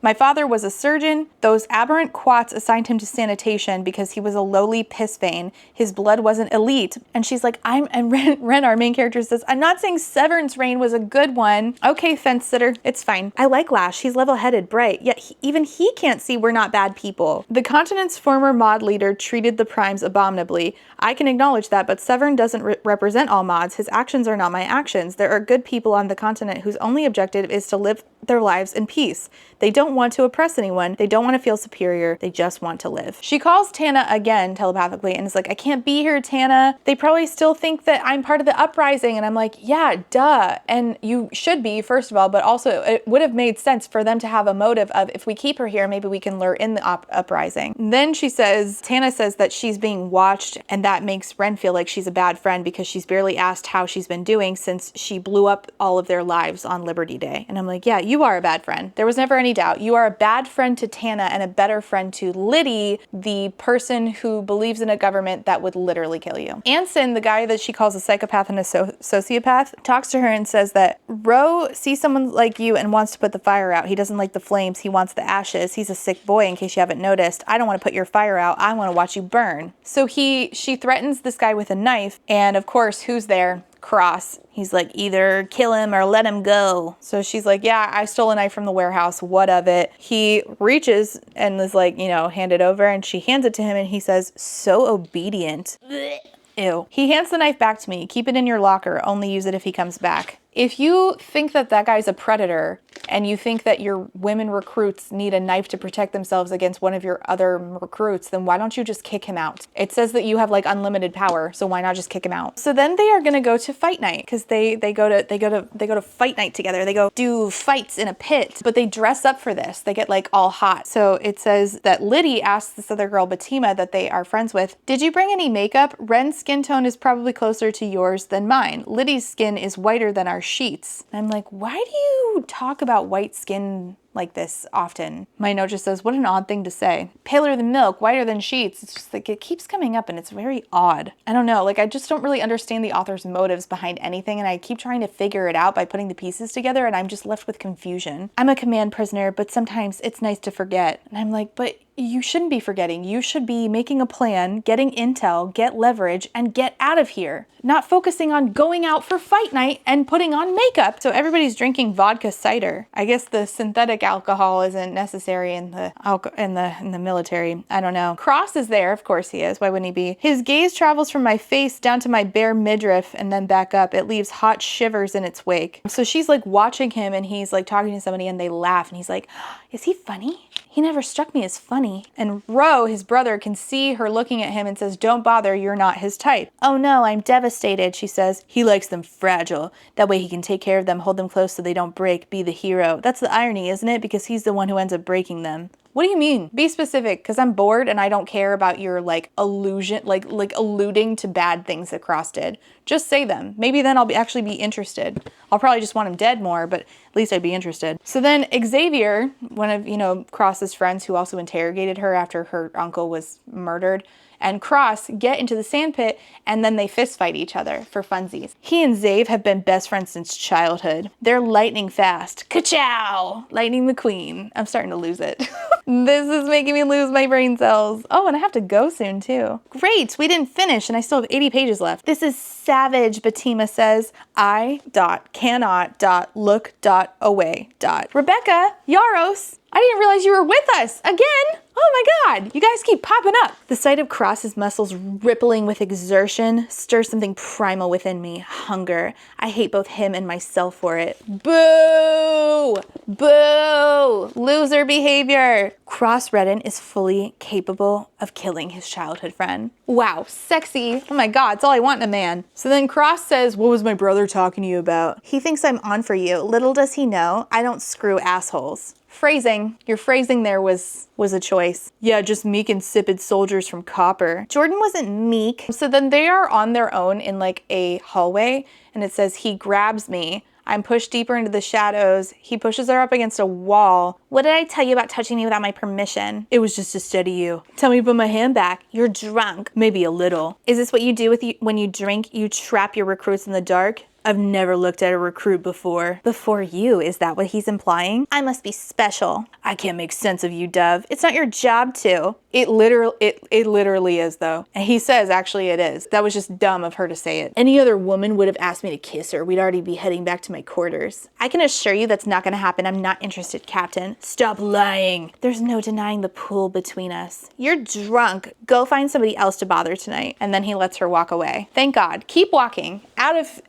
Just head as far away as possible from everybody. Maybe to a school. Open the schools. Let Ren in, for the love of God. If the network wasn't ignoring me, they could have taken advantage of all of this. Attempted a rescue while I was off base. You're not important enough to rescue. The strategist, the woman who says she's really good at strategy, couldn't figure out a strategy. The logic would dictate that you become somebody important enough that the uprising would have to come get you. But no, you're stupid. And then it talks about her and Liddy. Oh hell, I'm softening to her. It's getting harder and harder to stop these little seeds from sprouting into a genuine friendship. It's the same with Kane. I'm a victim to his charms, and Batima, who lures me in with her top-notch sarcasm. In another life, in an alternate universe, I could see myself being friends with these people. Or maybe that's where I am now, standing at the crossroads of some parallel universe, staring at divergent paths, one where an alternate reality is mine for the taking. Maybe I should not only accept my fate like Cross said, but embrace it. Let myself care about these people. And then a scream rips through the air, and there's a guy named Cotter who fell, and he has like a pipe sticking through him or some shit. Anyway, he dies, and Batima is really upset about this. And Ro is watching all of this go down. And so like something is amiss here. So Batima decides to go for a smoke. Didn't know you smoked, I remark. Not often. I save it for nights when I watch someone get impaled on a fence and listen to them shriek in agony. So she offers her the thing she's smoking, and it's called yucca, claiming it went down smoother into the lungs compared with the cannabis that used to be freely available all over the globe. I hear there's still a lot of cannabis production in Tierra Fe, cocaine too. But it's almost impossible to find on the continent, not without shady connections. I have so many questions. Is Tierra Fe a metaphor for South America? And if so, should you really be like, yep, that's South America, still has their cocaine and still bringing it into what used to be the United States? Does that seem like a good idea to write that? Does that seem like a wise choice? And also just once, I would like a main character who actually just like grows their own cocaine. What? No, not cocaine, marijuana. I don't do cocaine. I smoke weed. Oh boy, I'm tired. Anyway, also shady connections. I would love for you to elaborate. The thing that they're smoking is called yucca, and I'm like, are you guys smoking eucalyptus? Is that what we're doing right now? Eucalyptus? Eucalyptus? No, don't make that. Don't make that joke. Don't make that joke. Anyway, Ro and Anson show up, and Ro has a gun, and Ro goes on and on talking about how the general loves to have murder mystery parties, and from this he learned how easy it is to deceive people. And he points the gun at them and says, we have an aberrant bitch among us. The thing about you people is that you look like us, you walk like us, you talk like us, but you're not us. You're defective. You shouldn't exist.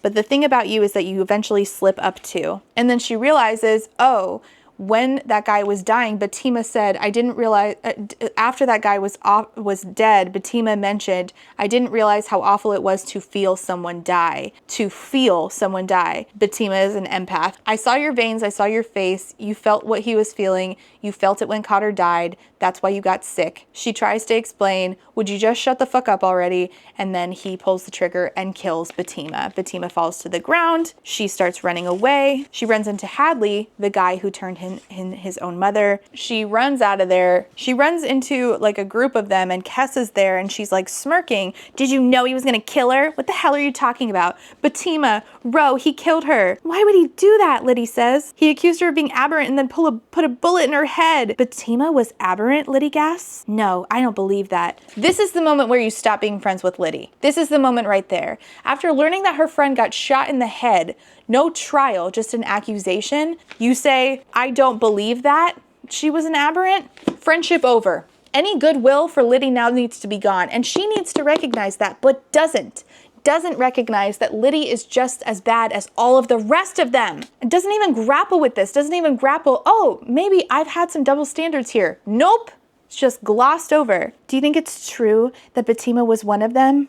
Liddy asks after. I'm one of them. Batima was one of mine, but I can't tell Liddy that, and I'm not in the mood to spark some drawn out debate about whether mods should be allowed to exist. Bitch, you can't even have that debate. You'd literally be shot for collusion or some shit. She would have been found guilty of concealment. They're not asking logical questions, though. That's the thing that gets me here is, how did she slip by? She was just accused, like there was no proof. Like anybody, Ro could just accuse anybody of being aberrant and shoot the rest of them in the head, and instead they're just like, oh, was she an aberrant? I don't need any more information. We hate those. Her friend Kane, though, the guy who flirts all the time, it says there's genuine pain creasing his features. Losing Batima hurts him, maybe not as much as it hurts me, but on some level he considers this a loss. So of course, what does she do? She makes out with him. Perfect. As much as I know we both want this, now is not the time. This is such a shallow, like, distraction from the fact that she's going to be making out with her supervisor in 55 pages, I think. I don't know, I can do math. And then they're just expected to go back to normal activities. Are they fucking serious? Not the periods again. After they make out, the next day they're like, are we good? I like you, Darlington. I like him too, but there's no guy on this continent worth it enough for me to stick around here a second longer. Bitch, get real. I'm going to ask to be dismissed. I'll go to the stockade if that's what it takes.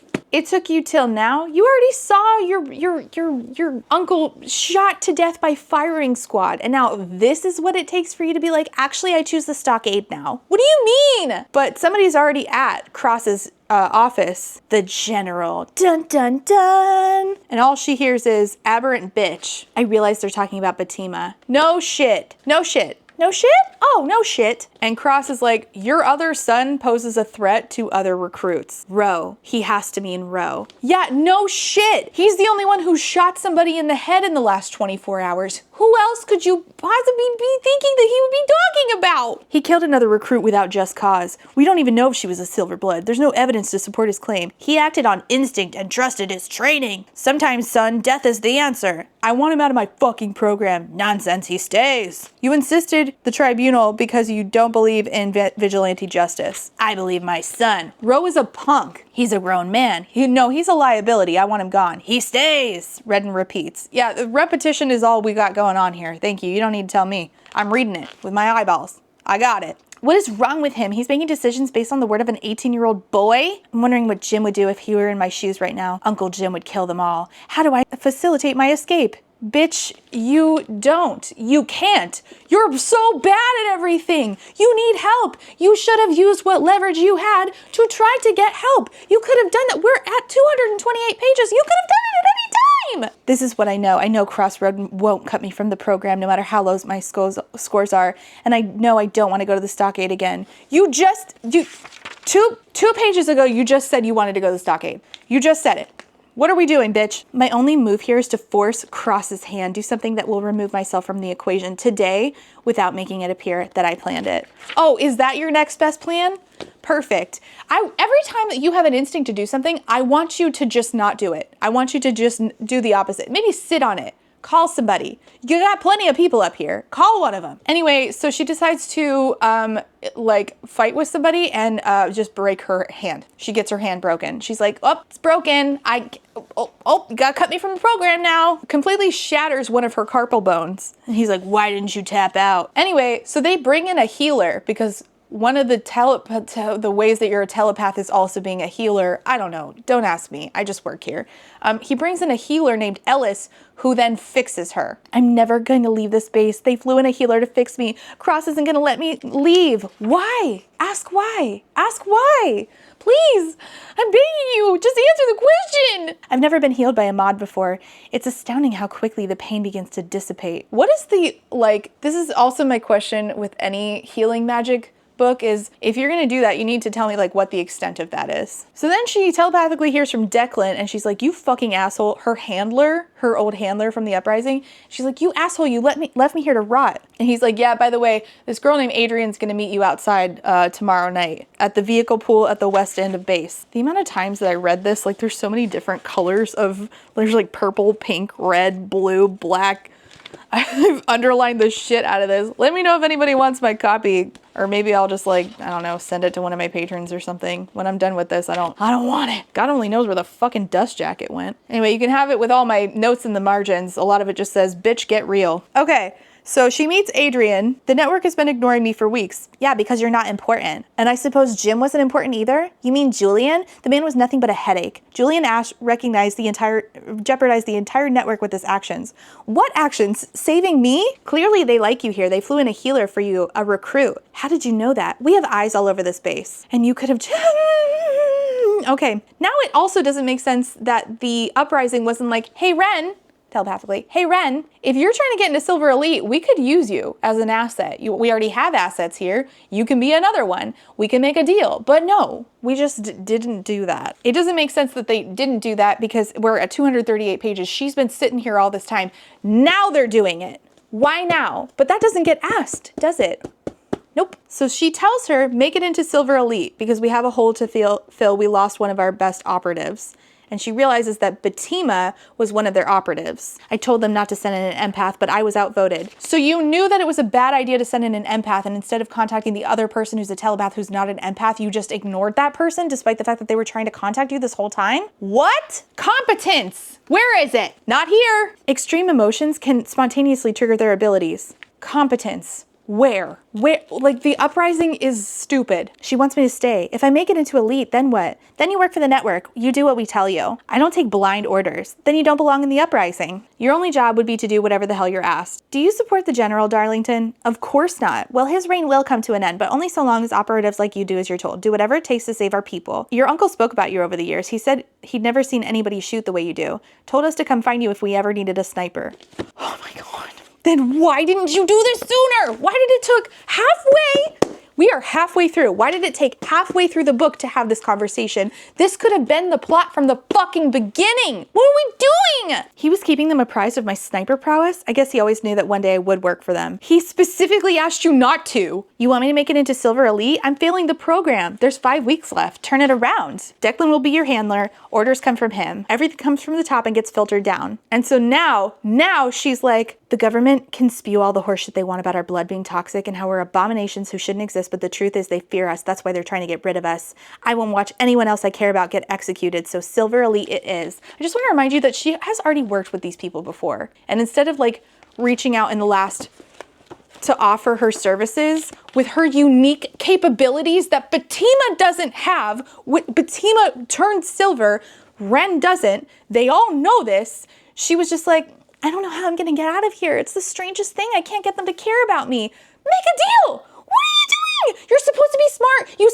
You said in the book you were a strategist. Where's the strategy, bitch? I'm starting to lose it. I'm starting to lose it. Oh, 35 pages left, and then we're calling it a day, and then we'll come back for part 2. All right, 35 pages left. First of all, she gets kind of, I don't know, romantically involved, kind of with Kane, but not really. She says she's not against making out with him again. She starts to get better in school because, now she's trying because the uprising and her finally came to the agreement that she should work for them. I'm not going to harp on it again. And Liddy's like, oh, I'm so happy. Oh, this girl, I always want to give her a hug. She's growing on me in a way I never thought possible. She's just so ... positive. Bitch, get fucking real. Anyway, now she gets to use the REM 4 that she's, quote, obsessed with. Okay, Annie Oakley, we heard you.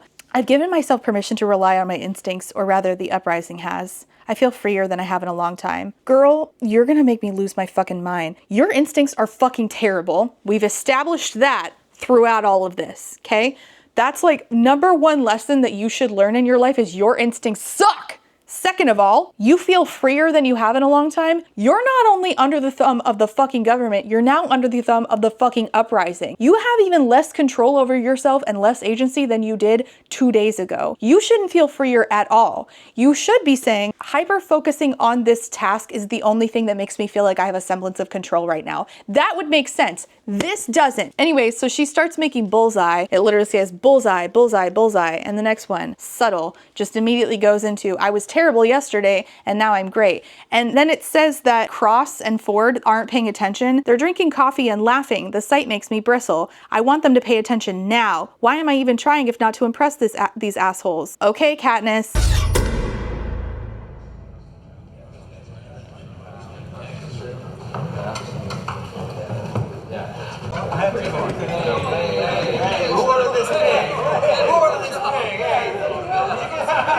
Hey LT, I say to Ford over the comm, is that your canteen? Yeah, why? And so she shoots it and blows up his canteen. Okay, Katniss.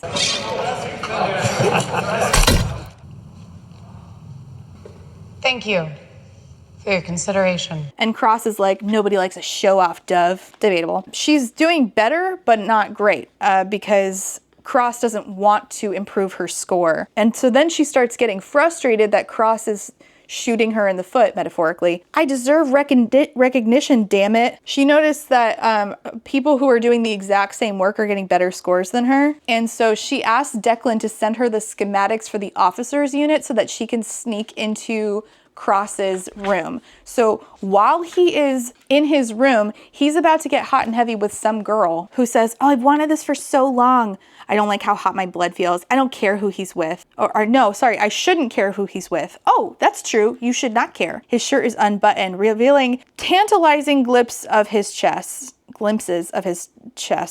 Is it tantalizing? I don't think it's that tantalizing. She walks up behind him and has her knife to his throat. Are you here to join or watch? You know I am here. He tells the other girl to leave. You seriously want me to go? Yes. His lack of interest clearly grates her. She didn't have to leave. We could have talked while she was here. No point in letting her stay if you don't want to join us. I'd rather die. You've already done this conversation like 3 times. You're sabotaging my chances of passing the program. You've been sabotaging your own chances since the beginning, and now I'm doing better. Yeah, why's that? I knew he'd be suspicious. That's fine. I prepared for this. Did you? When? I have nothing to go back to, she says. Yeah, bitch, that has been true. That's been true the entire time. Nothing has changed, so why now? So then he pours them both drinks and it says, I shouldn't be sharing a drink with him. Say I shouldn't one more time. I shouldn't be attracted to him. I shouldn't be staring at his muscles. I shouldn't be drinking with him. I shouldn't have to listen to you. You're just stupid. Ah! I fall silent for a moment, studying his flawless features. Lay it on thicker. Lay it on thicker, Danny. Every time I'm in this guy's presence, I forget that I'm not allowed to be attracted to him. Enough. Enough. When I said lay it on thicker, I was being facetious. Don't lay it on any thicker. It's thick enough. It's enough slices. I can't use his behavior at pit night as evidence of his desire for me. I'm not convinced it was. I'm not like you. I can't just accept my fate. I have to think about it first. I'm better than all the other recruits here. And she's like, by the way, it was way too easy to get here. A couple of nights of recon and anyone can figure out your soldiers' routines. I wasn't trying before. I'm willing to try now. He's like, you let Farron crush your wrist in order to get out. That may have been a little extreme. Ugh. In my defense, I just witnessed your brother kill one of my fellows. Are you gonna make me beg? Sounds like something I'd enjoy. You win, please. I want another shot. You said not to squander the opportunity you're giving me, and I promise you I won't. Not anymore. I try not to think about the reason his hair is messy or why I care. Think about it even less. For the love of God, go one chapter without thinking about it. And then she follows up. We're still just reiterating the same shit over and over, which is why this book is so goddamn long. As much as it pains me to admit, I think you're right. Maybe it's time I let go of the past and look towards the future. Stop fighting against the current of fate and start swimming with it. All right, Dory, chill out. I know what will happen to me if I fail the program. I refuse to let that happen. I want to post in Silver Block. He's still going to ask you the question, why now? And you have not given it a satisfactory answer. You're wrong not to evaluate me based on merit. Please let me prove I deserve it. He says, okay, if you raise your written scores, which are terrible. And where did you learn to shoot like that? My uncle taught me. She says that they used to shoot faithfuls that would come on the property, which faithfuls I still don't understand. We're at 260 pages and we still have not had an explanation for what the faithfuls believe. Like capital F, I don't know what they believe. I don't know why they're separate from society. I don't know why they don't get rounded up. I don't know. We also still have not talked about the black lands. We've had the time, but we have reiterated how hot she finds this guy over and over instead of doing any fucking world building, which is a bonkers way to write. All right, we have 20 pages left, but I actually have to take a break because all the yelling is making my throat hurt and I have to go get my kids. I'll be right back. So instead of doing any more world building, we just do more military stuff, like jumping out of a plane and it says, I, period, love, period, this, period. I'm like, Rebecca, is that you again? I hear you, Rebecca. So they're spending the night out in the desert, for training. She could run away, but she won't. Because, priorities, such as, my heart flips at the sight of our captain. Oh my God, I'm shocked. Dressed in black. Oh, what other color is there? At this point, rifle slung over one shoulder, a day's worth of beard growing over his jaw. Thank you so much for that. Who asked? Not me. What I asked for was world building. Where is it? Can you point me to it? When a recruit named Franks gripes about how we're never going to put this stuff that we're learning to use in real life, because they're doing like BMT shit where they're crawling on the floor in the fucking dirt. Cross smiles at him and makes us run it again. Fuck you, Franks, she says in her inner monologue. Tee-hee. Love it. They hear General Redden, remember him? He doesn't come up much, even though we're halfway through, giving a broadcast to all the wards, which sounds an awful lot like Coriolana's snow broadcast. We're just recycling. The only way to ensure the destructive philosophy we all called Severism is rooted out. Ideas are like weeds. They emerge from the smallest cracks and thrive in neglect. And if they're not controlled, they spread, they grow, they invade. It's our role as loyal citizens of the continent to pull out these weeds before they take hold. The aberrant will not be allowed to poison our minds and seize our society. So she goes to go take a shower, and wouldn't you know it, Cross also needs to take a shower. Same exact time. I reach the stalls at the exact moment Cross emerges from the other direction. He starts to strip. His bare ass taunts me. Oh, I feel taunted as well. In a different way than you, though. But she saw a lot of naked recruits, it says. Even caught a full frontal glimpse or two, but nothing gets my pulse racing faster than the sight of a naked Cross stepping into the shower. She's really into his hot cross buns. I'm just gonna keep making that joke, because he's not like other butts. So he starts to take a shower. All there is a partition between them, but he's tall, so he can see over it and just see her naked as the day she was born. Holy hell fuck, that body, she says about him. Hasn't anyone ever told you that staring is rude? And she has to steel herself against his potent sex appeal. This is the worst. This is the worst. This is the worst. I can't believe that we wrote it like this. Steeling myself against his potent sex appeal. You've got to be joking. His hot gaze rakes over my body, and then he randomly says to her, "Are you fucking him?" Who? Sutler. Kane. You spend a lot of time with him. That's sweet of you to notice. What if I was? Is there a rule against fraternizing? Even if there was, I'd assume you'd break it. She says no, she's not sleeping with him, and moves on to thinking about how the curve of his jawline, the ridges of his abdomen, the tantalizing hint of his ass beneath the partition. He's a work of fucking art, sculpted from marble, marked by ink and bathed in moonlight. Jesus Christ. You notice how we have a lot of words here that we're just repeating? I mean, it's just he's hot, he's hot, he's hot. We could have used some of these words and done some world building instead. I mean, just even if we took out a fraction of the talking about how hot Cross and his hot cross buns are, we could have instead done some fucking world building. But no, not in this book. Nay, nay. Are you sleeping with Ivy? No. He shuts off the water, leaves, and she can hear him laughing at her as he walks away. When she leaves the shower, She finds his friend, you know, the one he fist fought, Xavier Ford. There's always got to be at least one guy with an X in these. I wonder if he, like, you know, portaled to a different dimension and renamed himself as Zayden and just took up residence as the other hot tattooed guy in a different book. Just, you know, to spice things up. It's rare to see him like that. Like what? Out of control. You know, Darlington, there are very few things I like about you. Oh my god. Same. But this one, I find this one entertaining. Boo! But where's the world building? I beg you for a crumb. My kingdom for some world building. Jesus. This whole chapter was just repeating the same thing so that we could get to the shower. And it's supposed to be like, oh my god, the anticipation.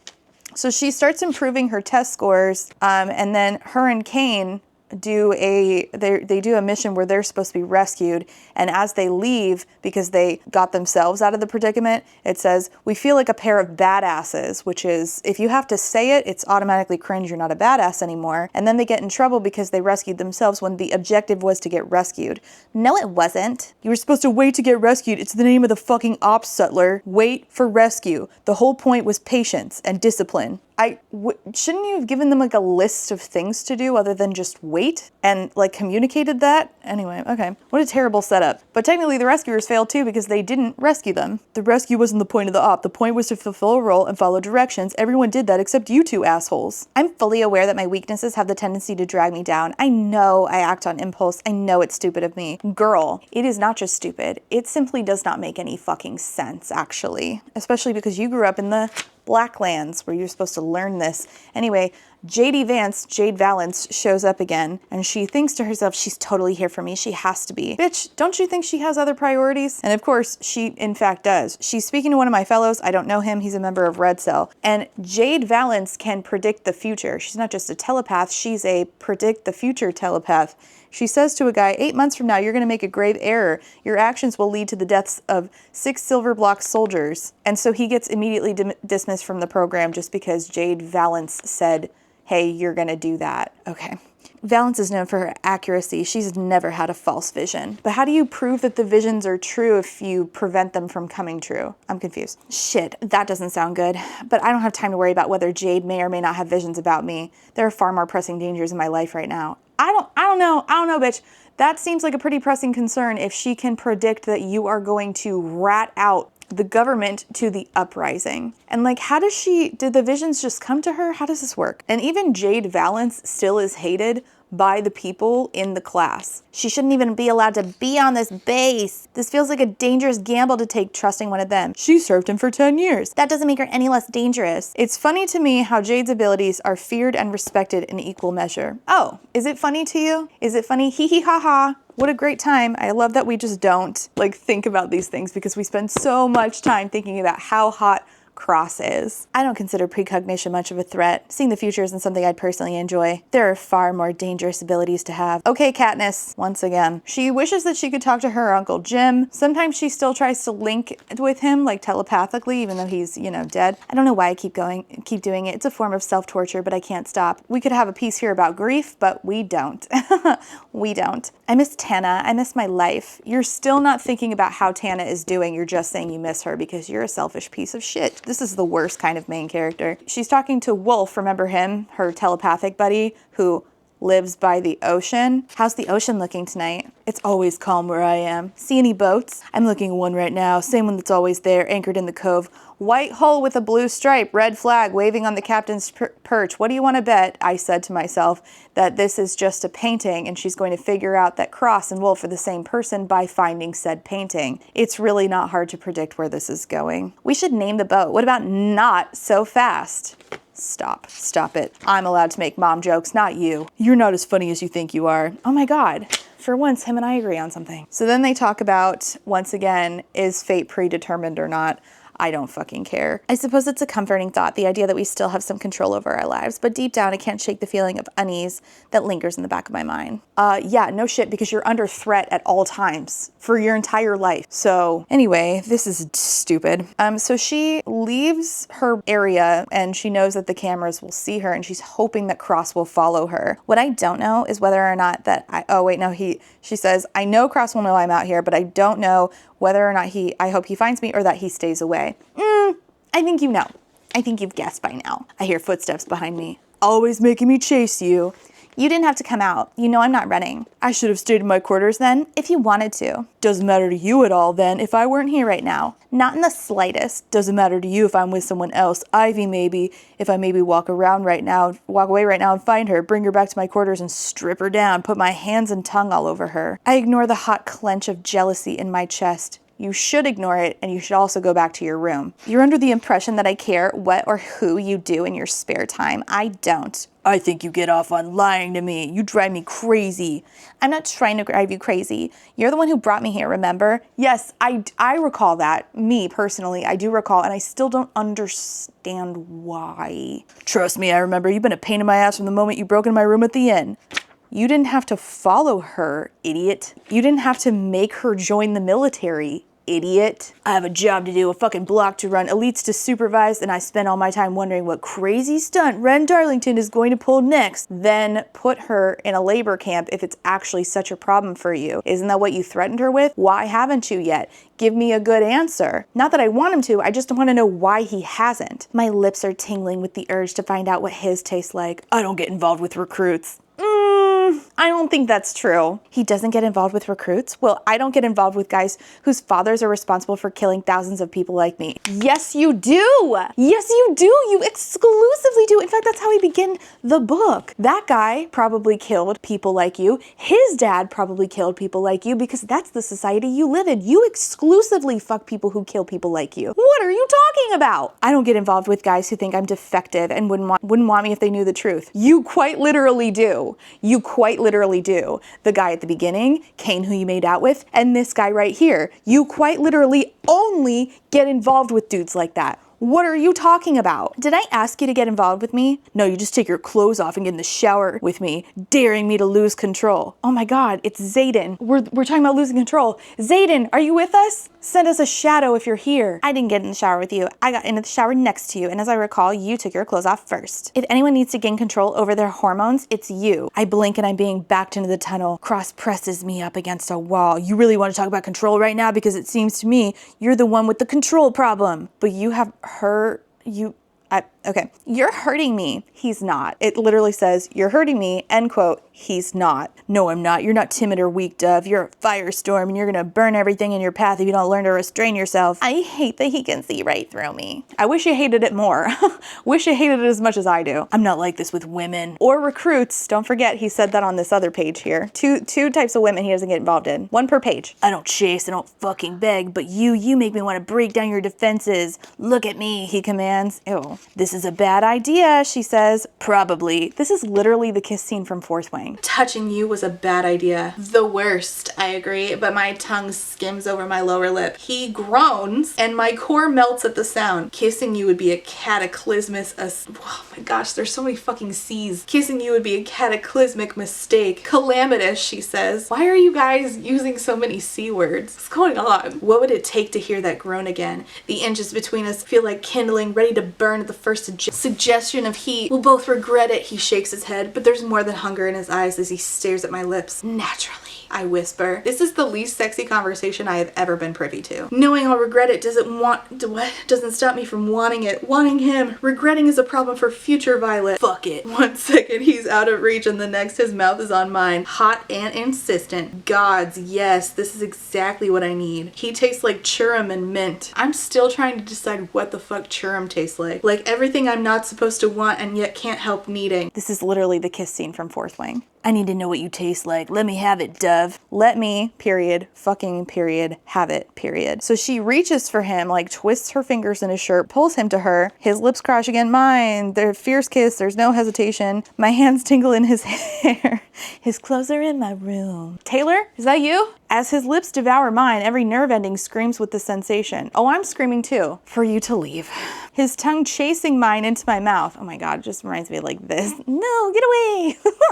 Greedy, primal. Oh, Jesus. Stop using greedy in these sentences. In these scenes. I don't like it. It's another word on my no-no list. Like he's trying to consume me, to claim me. He says, knew it would be like this. No, I just knew. Every brush of his tongue ignites a fire of need inside of me. This is very Fourth Wing, actually. I kiss him back with everything I have. Violence, he moans. Stop. This is complete and utter madness. I am with you there, my good bitch. I am with you there. His hips rocking to mine, I gasp at the friction. And it says, we are a tangle of tongues and teeth. I've never been this out of control over a single kiss. This always happens when it's like, whenever they finally kiss the person, it's like the greatest kiss of all time. I never want it to end, but then they hear voices, they break apart, and she says, can I be dismissed? There's a rawness to our connection that defies explanation. Is there? So he like dips his head and like, yeah, you can go. And she leaves cross-reddened in the shadows. And that is where we leave off, because we are at the midway point. Well, we're a little over midway. This is 500 pages, but I wanted to leave off on the kiss because I want to point out to you that that really was the point here. We're not at a midway point with any sort of plot, because she just hooked up with the Uprising. We're at a midway point with the guy that she met at the beginning finally kissing her. That was the whole point. This is not good. There is no reason why this could not have been a plot-heavy book. Instead, I just keep hearing about how hot this guy is, and I don't care because there's no reason for her to be interested in him. Tell me that she's a great strategist and not be a great strategist. Say that she is impulsive and never fix that, and then time and time again say, I can't possibly sleep with the enemy, but that is exclusively what she does.